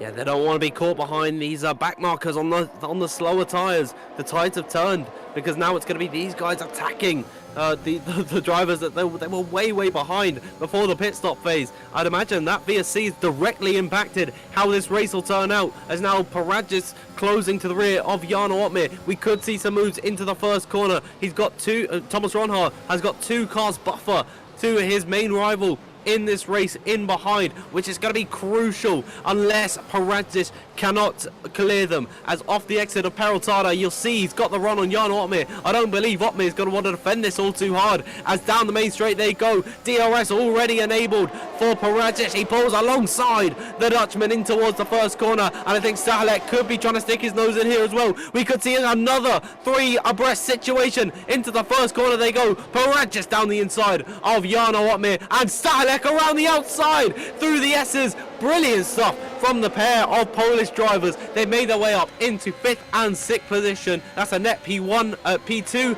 and P3. Sensational overtakes. Yeah, but now Nicolas Longue needs to make the move, because he does not want to lose ground on Poitou. Stachulek as the championship leader, and now he's behind Jarno Opmeer. And what a frosty history these two have. Longue and Opmeer. We've seen so many battles in the past, as now, nose to tail, the Flying Dutchman and Nicolas Longue, fellow Veloce signee, makes their way through the S's section. Can the Frenchman now, with DRS opened up, heading into Sector 3, land a blow on the Flying Dutchman? Not just yet. I get the feeling he's going to have to wait till the main straight. Coming into the next left again here now at turn 13. Heading through the next right out of the chicane now. 14, 15, 16 into the Peraltada at turn 17. Jarno Opmeer within behind Nicolas Longue, looking to maybe try and land a blow here to the Dutchman. We got another battle happening further up as well, as Paradzis looks to try and fight on Ruben Pedreño. Side by side now, heading in towards turn 1. Can he land it? Stachulek comes into the fight too, as they come into turn 1 now proper. Paradzis up in a 4th, and crucially, Pedreño is stuck in between them.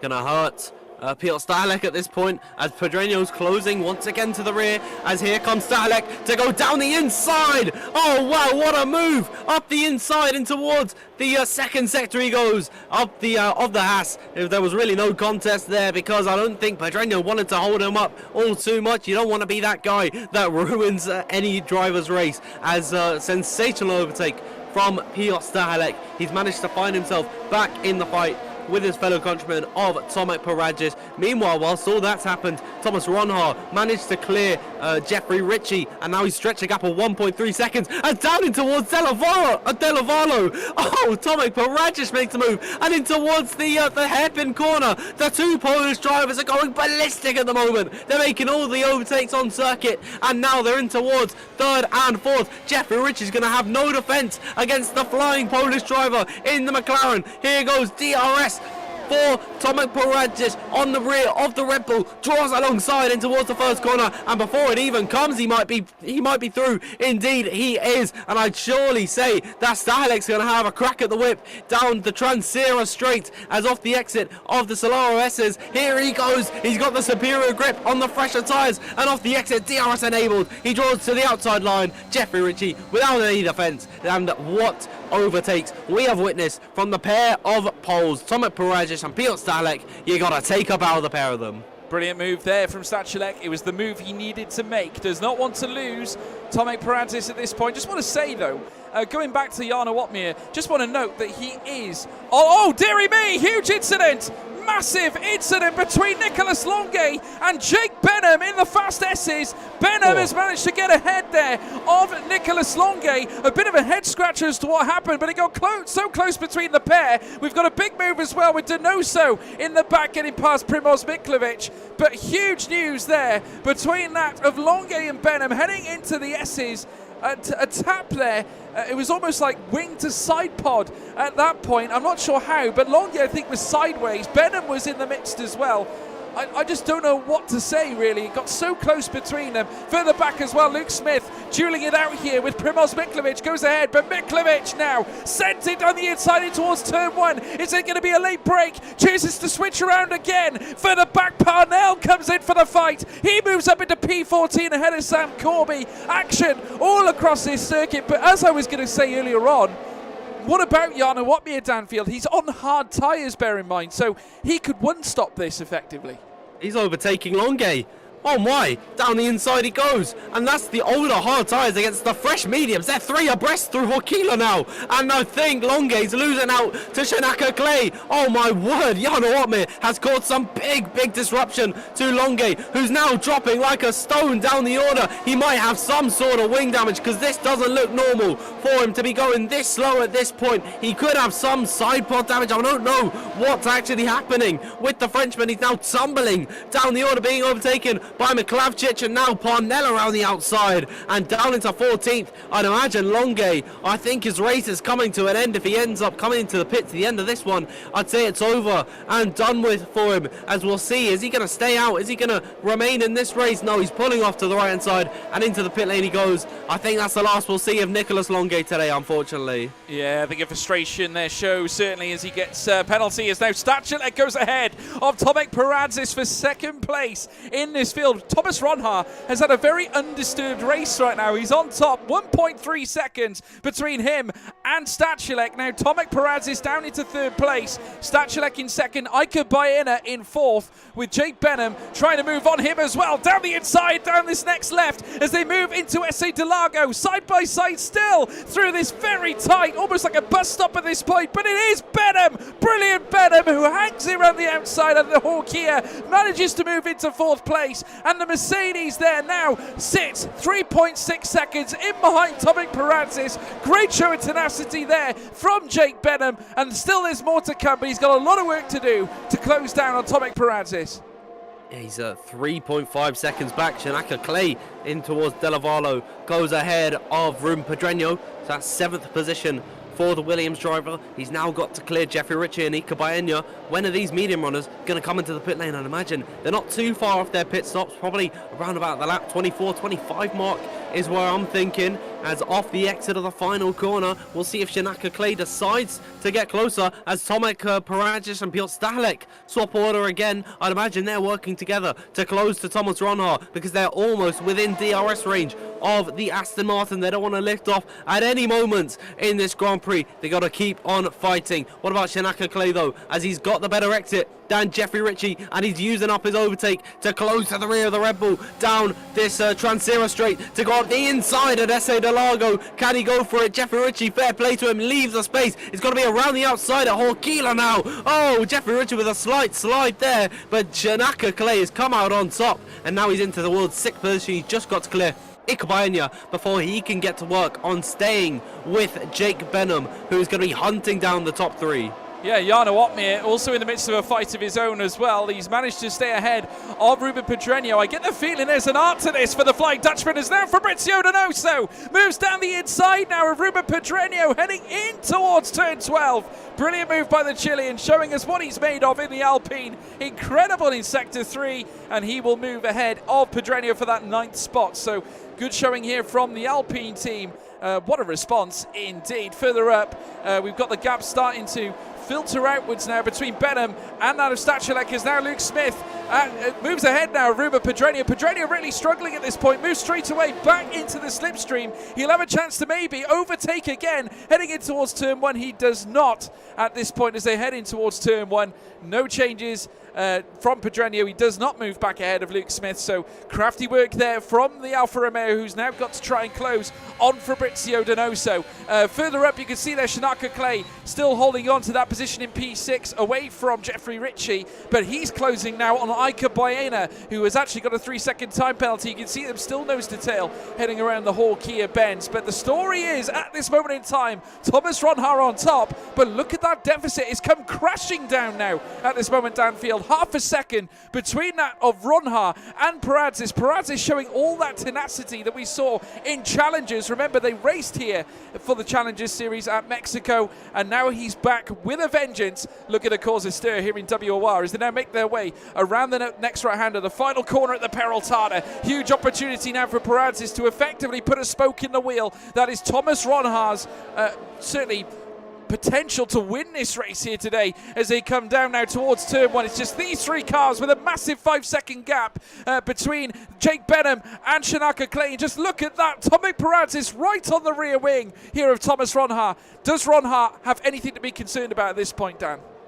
I don't believe so. I think at this point, Paradzis and Stachulek aren't going to push to overtake. They've all got to save their battery because they've only got 40%. All of them, aside from Stachulek, only got 27% in the battery. They're going to want to save as much as they can. And meanwhile, further back, we saw Shanaka Clay make a move on it was Iker Baena, and then Donoso, Ottmeier, and Luke Smith were all able to clear Jeffrey Ritchie. Of course, Ottmeier's tyres are phasing in at this point. On the hards, he's going to be able to go consistently quicker than those on the mediums around him who have been on that tyre since the very start of this race. So we'd imagine that Ottmeier is going to be making some overtakes at some point in this race. But lap 20 continues on here. They're about to come on towards lap 21. We're getting towards the business end of this race. We're just awaiting the pit stops of those on the alternate strategy. As off the exit of the final corner, I think Tomek Paradzis, if he wanted to go for this move, then he would have gone for it at this point.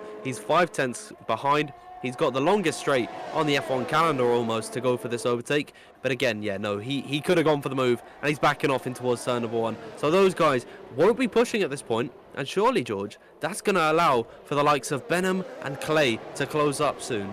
Well, let's not forget, we got other cars that have yet to stop again. So we got some who did box under the VSC.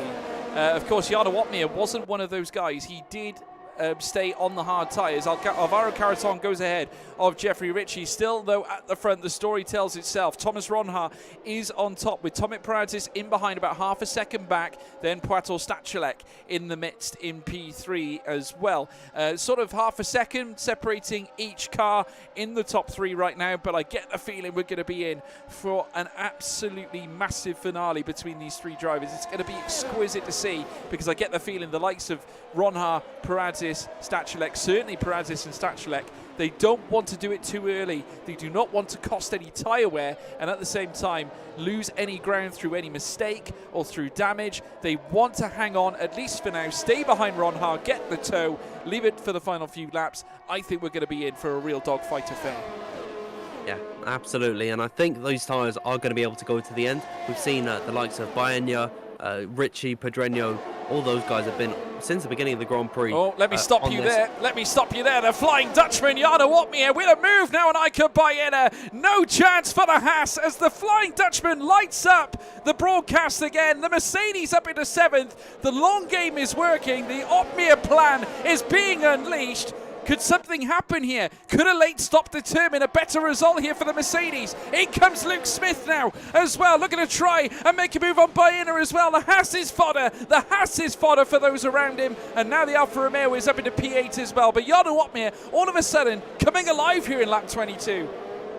Yeah, absolutely. And those hard tyres really are phasing in quite nicely. He's able to keep with the medium runners. And if we see a potential safety car at some point, Jarno Opmeer could be in the best position to win this race, given that he's been able to stretch these tyres so long. Of course, he does need to make a pit stop, so he's not going to be able to fight with these guys unless that situation does arise. But we'll just have to wait and see. We've still got, what is that, 13, 14 laps of action left to go. Anything and everything will happen. As off the exit of the final corner, I think Donoso is close enough to potentially try for a move, as Ikawaini is the first of the medium runners into the pit lane, but Donoso closing to Shanaka Clay's rear, and Shanaka Clay's closing to the rear of Jake Benham. He looks to the outside line into the first corner, and we'll see, can the Englishman go around the outside of his fellow countryman? A slide through the first corner could set Jake Benham up in towards the Transira straight, or is he actually going to be defending from Donoso, who's got a good run, the Chilean driver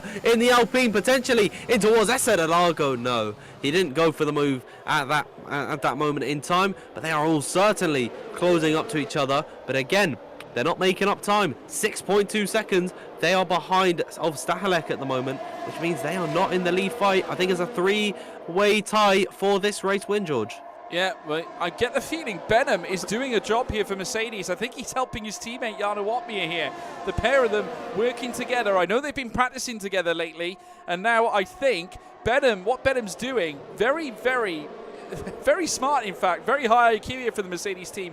Just bringing Jarno Opmeer into this fight here, helping out. The fact that he's on the hard tyres gives him that distinct advantage at this point. Currently knows to tail the bunch of them in that mid part of the top 10, as now we're watching Jake Benham, who surely is going to come into some trouble now with Fabrizio Donoso, as the Alpine now starts to drag himself closer and closer to the rear of that Mercedes, heading in towards turn 1 now, making his way in towards turn 1, and indeed just try and launch, but no move could be made at this point. But just look at this at this moment in time. The battles are all across this circuit. There is a late pit stop. Is it going to be a two-stop affair? Are we expecting more pit stops? If so, that would help Jarno. Depends on tyre wear at this point. Yeah, I feel that they're going to be able to go to the end here. We've seen the likes of Pedreño go 23 laps in this Grand Prix from the beginning. I think when they're on lighter fuel loads, they're going to be able to take the cars to the end. They're going to be 22 laps or 23 laps once they finish this Grand Prix, and given that they're on the lighter fuel loads, they're not putting as much wear into the tyres, so they're actually degrading a bit slower than they would be at the beginning of this race. I'd imagine that means the top 6 are all staying out to the end. Of course, Jarno Opmeer yet to make his pit stop in this race, so he's got to come in. Of course, it could be brought in with a potential safety car. I'm not too sure whether how likely it is of actually happening. Certainly, you can't rule anyone out here. No. Luke Smith actually manages to clear Opmeer, because Opmeer finally on lap number 24 comes into the box to fit a fresh set of a soft compound of tyre, and I imagine for the next 2 or 3 laps we're going to be seeing this guy banging out fastest laps. Yeah, we'll have to wait and see. It's certainly going to be an interesting affair coming into the final 10 laps though, 11-10 laps. Let's see what happens at this point. Thomas Ronhart on top, Tomek Paratis in second, Pratol Stachulek third, Shanaka Clay currently in fourth, Jake Benham in fifth. So still plenty of action to be had. The delta times are very minimal, albeit though Shanaka Clay has got a hefty gap to meet in between him and Pratol Stachulek. He has got a 3-second time penalty as well. Nothing can separate the top 3. Thomas Ronhart, Paratis and Stachulek. This is the fight that we're currently witnessing here in lap 25 of 36 right now. 11 laps remain. Who's coming out on top? Who is your pick for the win of this race? Is it going to be Ronhart? Will Paratis get him? Will Stachulek cause a bit of a stir and move himself up at the top of this race right now. Let's wait and see. Shanaka Clay still in fourth with Jake Benham hot on his tail. Will Paradzik choose to pounce here in lap 26 of 36? Try and move the pace on a little bit. Opens up the rear wing now as they make their way down through the Principale straight, down through towards turn 1, in towards the S's Moises Solana. As they do so, no move yet by Paradzik, but we're teeing up a grandiose old affair. 10 laps remain now in this race, folks, as Patrick Saipos moves ahead of Iker Baena. I think Pedreño's losing ground, or is that a stop right now? I believe that Pedreño's got a puncture somewhere because he's been certainly his tyres have fallen off the cliff. Normally when a puncture comes out, the yellow flag is waved. So I think he's just dropped the car, having way too much wear. I think he's lucky to get away without a puncture here as he comes into the pit lane, fits a fresh set of the soft compounder tyre. But I'd imagine from being this far back, he's now plumb last behind Tom Martinez. That's going to be his race over unless a safety car brings him back into the fight potentially. As I don't know. I don't quite know what happened with Pedreño, but I don't believe he got a puncture. I'd imagine his race was, to be honest, doomed from the start. Having that qualifying ban applied really does not set him up nicely for this race. And he's just going to be continuing on struggling here. But he's on a fresh set of softs, so at least he can put some hot laps in. Yeah. Still at the top, it's Ronhar, Paradzik, Stachulek. That has been a consistent theme at this point of the race. And I tell you what, the race is getting very strung out now. Very close now between this top three. And you can see there, no move wanted to be made there by Paradzik. But you can see how close they were heading in towards turn 1. And maybe a little bit too close for comfort there downfield. As now we're watching them head out of the S's Moises Solana down the Recta Transera. Still on top, Thomas Ronhar. Paradzik in second, Stachulek in third. There's the tyre performance graphic, folks. Stachulek with just under 50% on the front left, with Tomek Paradzik very nearly matching him on all tyre sets. So both of them looking after their tyres in the same manner, in the same way, not letting too much heat get into them, not letting them wear too quickly. Remember, they've got to take them for the rest of this race. There's another 9 laps to go. It's still, it's going to be a stiff test for them here, Dan. Absolutely. And given how much Pedreño's tyres wore off for 24 laps, when you're considering 22, 23, they might be around the same range. Certainly not as bad as Pedreño had, but it won't be in the best position, I would say. As lap 27 rolls on towards lap 28, we are certainly towards the last stages of this Grand Prix. And George, I'd like to also bring our attention to the ERS levels that these drivers have. I've got the telemetry on my screen at the moment. Thomas Ronhar's got 26% in the battery. Tomek Paradzik has 80. So he is going to be attacking so much in the last part of this race that I think Ronhar, unless he saves his battery very seriously, he's got to do some sort of braking maneuvers to charge it up. To be honest, I don't know how they can charge up the battery more efficiently than they are already.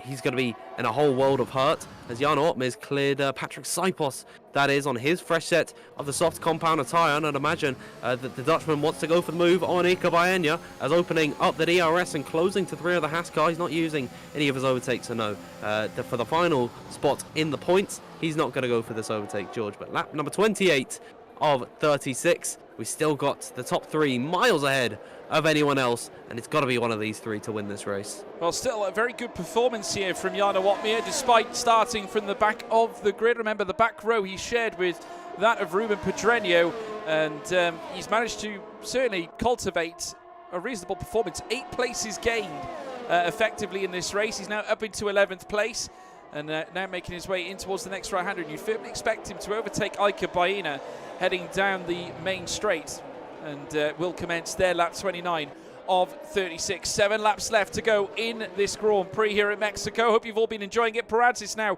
leads the way. He's overtaken Ronhar as now we watch Jarno Opmeers bomb down this home stretch now, and will surely open up the door here on Iker Baena, side by side, heading down now and certainly unleashing the power on the soft tyres, and does so indeed. He's in the points, top 10 for the Dutchman, and that, I'm sure, may not be his best day, but at the same time, a very pleasant result considering where he started.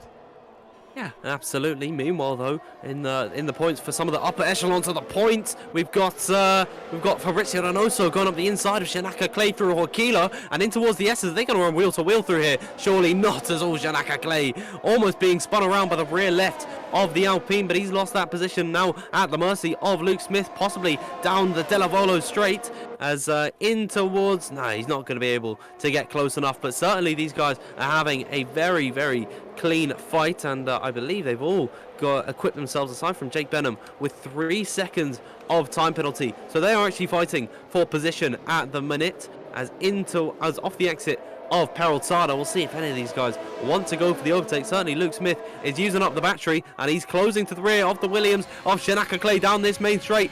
You can see on the rear of the Williams, he's got the blinking red lights. He's sub 10% on the ERS. Luke Smith has got to go down the inside at turn number 1 as around the outside at the S's. He's not close enough to go for the move on Shanaka Clay as here he comes once again down the Transera straight in towards the braking zone. He goes. Luke Smith up the inside in towards S.A. Delado. He can't get this move quite right. Shanaka Clay is fighting all he can to maintain P6 on the road. He's doing a fantastic job of keeping the Alfa Romeo behind him, and somehow into the S's, Shanaka Clay still leads from Luke Smith. Yeah, certainly I think that's more Shanaka Clay playing the part of Will Smith, saying to Luke Smith, saying, keep your front wing out of my side pod. I think that's probably what he's saying. If you guys haven't seen the Oscars, I'm sure you have, everyone's seen it, but there you have it. Certainly Shanaka Clay not being the Chris Rock in this affair at this point, but we're now watching him head through this next right. And still now Luke Smith hovering all over the rear of Shanaka Clay, who's done a stern job of defending at this point. Down now this next straight, past the paddock on the right hand side. Opportunity again for Luke Smith. There's a battle up at the top as well. Sorry to turn away, folks. We're going to Lance Stroll this for you. Tomek Perantzis and Puato Stachulek now making their way out of the chicane, down through the next straight. Incredible. We got another battle as well, still existing. This battle goes from Luke Smith and Shanaka Clay. And Luke Smith in this exchange manages to come out on top, but Clay will have DRS and he's right in the slipstream. Can bring it back here. Heads in towards the next left, but no opportunity again to retake from Shanaka Clay. But the big news is movement at the top. Tomek Perantzis now down into second, has overtaken Stachulek for that P2, or held off Stachulek for that P2. But the mere stunning sort of view on this right now is that Thomas Ronhaar has nearly pulled the gap to nearly a second.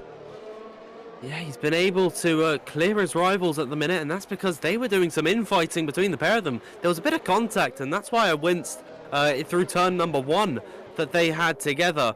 I think Stachulek, I don't believe he's got any damage, but certainly these guys have been spread out ever so slightly by that affair. And now on lap number 32 of 36, coming towards the end of the Grand Prix, Thomas Ronhaar is being able to clear these guys with the triple DRS zone around this circuit, though. It's not going to be long until Tomek Perantzis once again closes to the rear, and he can fight aggressively as he wants. But in all that fighting as well, they've depleted their resources quite a bit here, because now Tomek has got he's got 46% of the battery. Thomas Ronhaar's got 28, so they're certainly closer, more on level pegging than they were before, when Tomek had about 60% more in the battery. It's all about the waiting game for these last few laps, but I'd imagine on lap 35 and 36, it is going to be white hot action at WOR, George, as I've just quickly got to step away for a moment.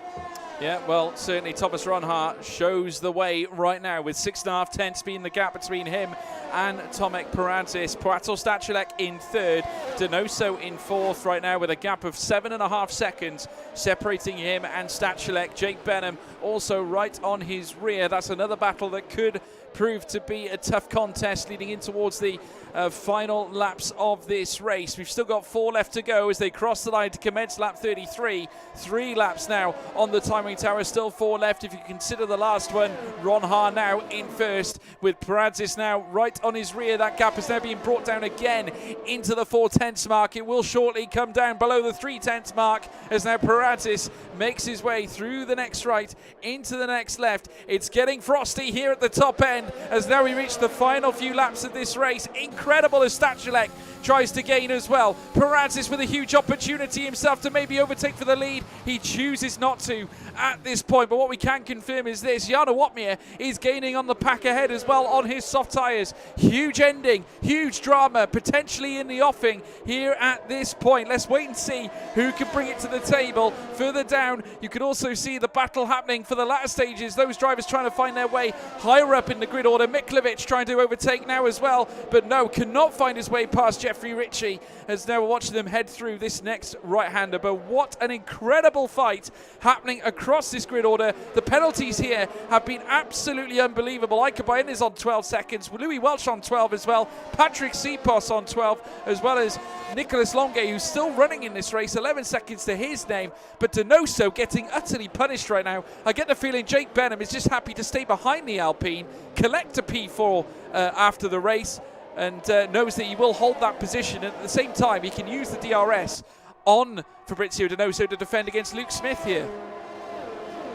The race continues on, George, and we've only got 3 laps of running left here. We're really getting to the point where these drivers have been stacking up their resources for a number of laps. They want to burn them as soon as they can. I believe Shanaka Clay, it's Alvaro Caraton going up the inside of Liam Parnell, and he's managed to hold on to that P8 as Tom Martinez's McLaren gets out of the way. Unfortunately, DNFing in this one. Here comes Otmir down the inside of Liam Parnell. That's P9 for the Dutchman ahead of the German Red Bull car, and now he's got Alvaro Caraton to clear next as he goes down the inside and towards Horkila. It's 2 overtakes for Jan Otmir in the space of 1.5 corners. Brilliant stuff from the Dutchman, and he makes his way up into P8, and he still is on the cards for a top 5 finish, because Shanaka Clay has picked up another 3-second time penalty, and with the DRS now enabled for the Dutchman, he'll be closing to the rear of that Williams for the time being. He's going to stick in behind,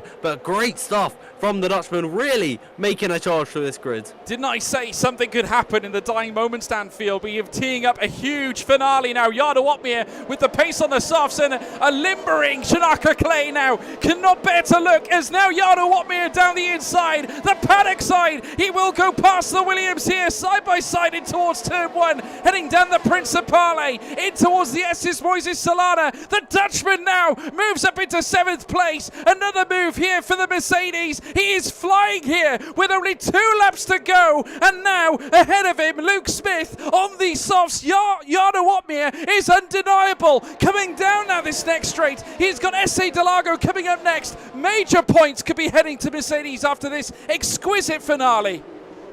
Absolutely, but George, I think all the action lies right at the front of the order. We got 3 drivers still in the fight for the lead coming in towards the last lap of this race. Jan Otmir behind is making up moves, and he's being incredible in this race. But Tomek Paragis leading the way from Thomas Ronhaar, and Piotr Stahlek has always been in 3rd in this fight. We got a King, Chick Hicks and Lightning McQueen story on our hands, as off the exit of the Peraltada, it's going to be Paragis leading from Ronhaar, and then Stahlek in 3rd for the final time in WOR tonight. Tomek losing the time, he's defending to the inside line, but already he can't get close enough. Thomas Ronhaar into the first corner they go. He's got to set his move up possibly for the Transera straight, as look at the moves they're being made. I think Perez is slightly lifting off, or he might have made a mistake, as off the exit they go once again. Here he comes in towards the Delano, as Tomek Perez is defending to the inside line, right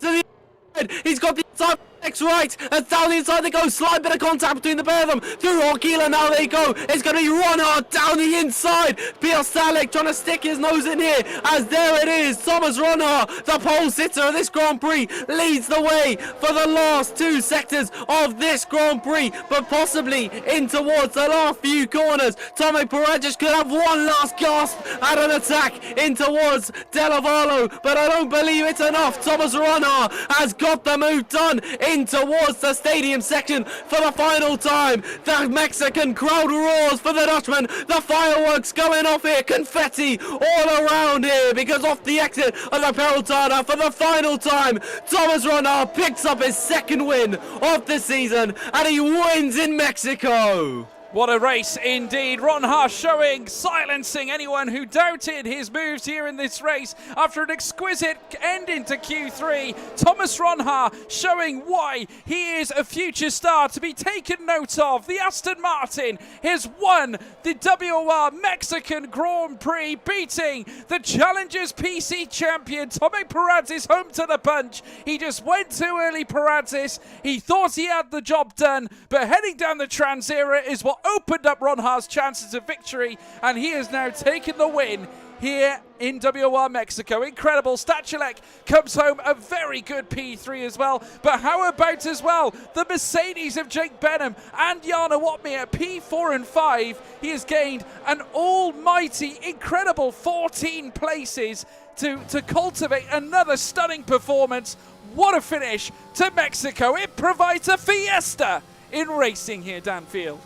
Yeah, phenomenal race we have witnessed today, and rightly so. Jan Ortmir being awarded driver of the day for a brilliant charge throughout the grid. But I think the man of the moment has got to be Thomas Ronha, stepping atop the podium in his Aston Martin uniform. What a performance from the Veloce development driver, beating his compatriot in Tomek Paradzis. The two poles make up the last two positions on the podium, but it's all champagne and smiles for Thomas Ronha. He takes the win in sensational fashion, and he is a star of tomorrow. Possibly all top three of these guys are drivers we could be seeing in F1 esports in a matter of just a few years. What a race, George. Yeah, that confirms it, folks. Thomas Ronha is crowned the winner of the Mexican Grand Prix here in WOR. Started on pole, finished on top. Paradzis in second, and fellow pole Stachulek in third as well. That's Prato Stachulek driving the Ferrari,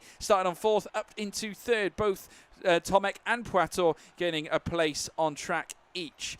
Jake Benham up into fourth with teammate Jana Watmir in fifth after starting P19. Huge gains there from the Flying Dutchman as well. Alvaro Caraton in sixth as well. Luke Smith in seventh. Liam Parnell eighth as well. Shanaka Clay, Fabrizio Donoso rounds out the top 10. But wow, what a performance. What an ending. And it just seemed to be that the race was sort of preparing for that grand finale. We spoke about it before, Danfield. It's what we firmly expected, I think, but it's great to see those familiar names at the top end, those youngsters coming through, taking it to all these esports drivers as well. And do you know what? It just goes to show that, albeit you may be an F1 esports driver, but you know, there's some real talented youngsters coming through right now. Yeah, absolutely, and that's the joy of league racing, because it bridges the gap between the top esports drivers and those who have got the potential in the future. And it is really wonderful to see how these young stars can flourish and revel in these conditions when paired up against some of the best runners of all time. Thomas Ronha's won on a grid with a two-time F1 esports champion following in behind, and he's been fighting with other youngsters like Paradzis, who's been in the scene for so long, fighting at the very top, and Piotr Stachulek as well. All of these guys, if I'm not mistaken, all three of them are 16 or 17 years old. They can qualify for F1 esports next season. Paradzis and Stachulek have already got their names in the hat. They've qualified in the top 6 for challengers, and they could be within the shot of contesting on the big stage, and I cannot wait for it, and that is why I love league racing. Yeah, absolutely, folks. We love it too. And if you enjoyed that tonight, don't forget as well to leave a like and subscribe to the WOR channel. And obviously, if you want to check us out on Twitter as well, at WOR League, make sure you do so at WOR League, of course. I mean, what a splendid performance. It was great to see the youth being highlighted. We've said it before, Thomas Ronha, one of the most exciting young stars to come into the top tier of Formula One esports and league racing in recent years, of course, coupled with that of Jake Benham as well, with a wonderful P4 here today, and many others like Prato Stachulek. We would firmly place him as well in the hunt for F1 esports notability as well, alongside his fellow Polish driver as well, Tomek Paradzis. We've got an abundance of new talent that's going to be making their way into F1 esports now, and surely that provides a little bit of nerves potentially for the current established drivers. I'd say so. I don't think there's any F1 esports driver that doesn't recognize the talent that these guys have. You know, Tomek and Piotr were 1-2 in challenges, and you know, we saw the likes of last year. I believe Josh Udowu was competing in challenges, and he came up through the grids and he took pole at one point last time in esports. So who knows what the 2022 esports grid is gonna look like, but I think it's gonna be a crime if those two on this grid. And you know, we got a whole heap of other young talent coming through that have qualified in challenges. I'll just list them off. We've got Parajish, Stahalek, Christoph, Evans, Bean and Hughes. All of those guys are deserving of their seats, and I think that League Racing, once again, it's the bridge that's built above that gap, and it is wonderful to see the likes of those drivers all getting their opportunity. And George, I cannot wait for the future.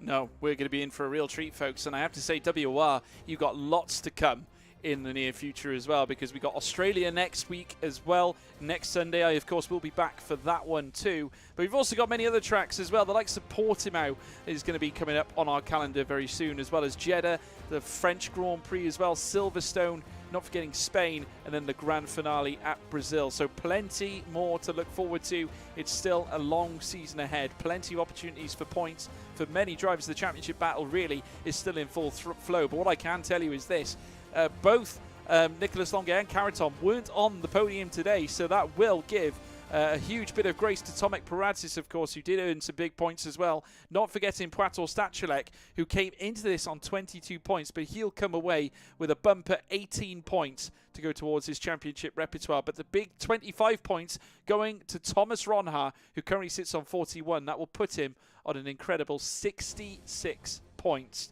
And that places him potentially, well, it won't move too much. It might move him ahead of Luke Smith, but he's still very much in this fight. It's getting closer and closer as the weeks go by, folks. You don't want to miss it. We're getting different winners each week, and week in, week out, that is for sure. Just to show you, folks, just a quick reminder of our sponsors here at WOR, SimStaff, who provide all the presenting and all the commentators, all the work going into your event. If you are looking to organise an event, why not organise your event with SimStaff? They, of course, power WOR. If you want to check them out, bespoke Premier Esports Staffing Solutions, use code WOR at checkout for 10% off.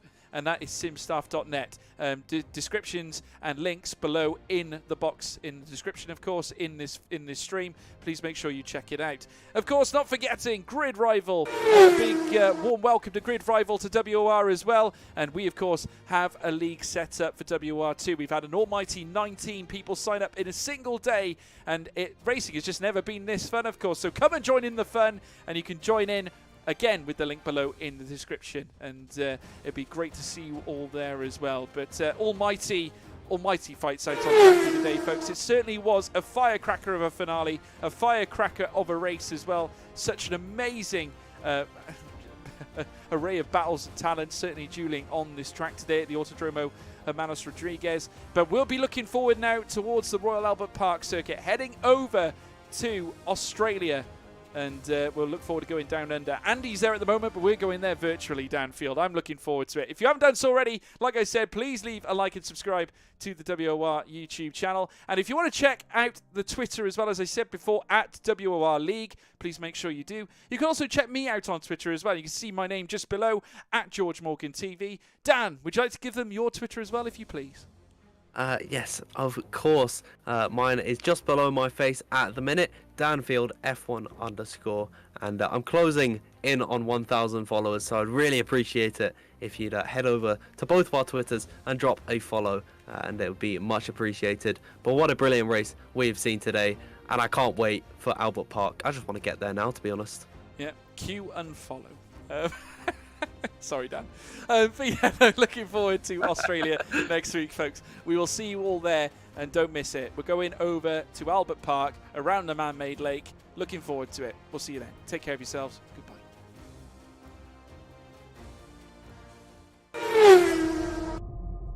On his debut, Jarno Opmeer wins at Spa. It's Martinez in Montreal. David beats Goliath. It's a true underdog story. John Evans wins at Mexico. And it's Super Sam Corby who takes the PlayStation Championship. FRA Ronhard takes his first WOR Championship. He is your Xbox champion. And Jake Benham is a two-time WOR champion.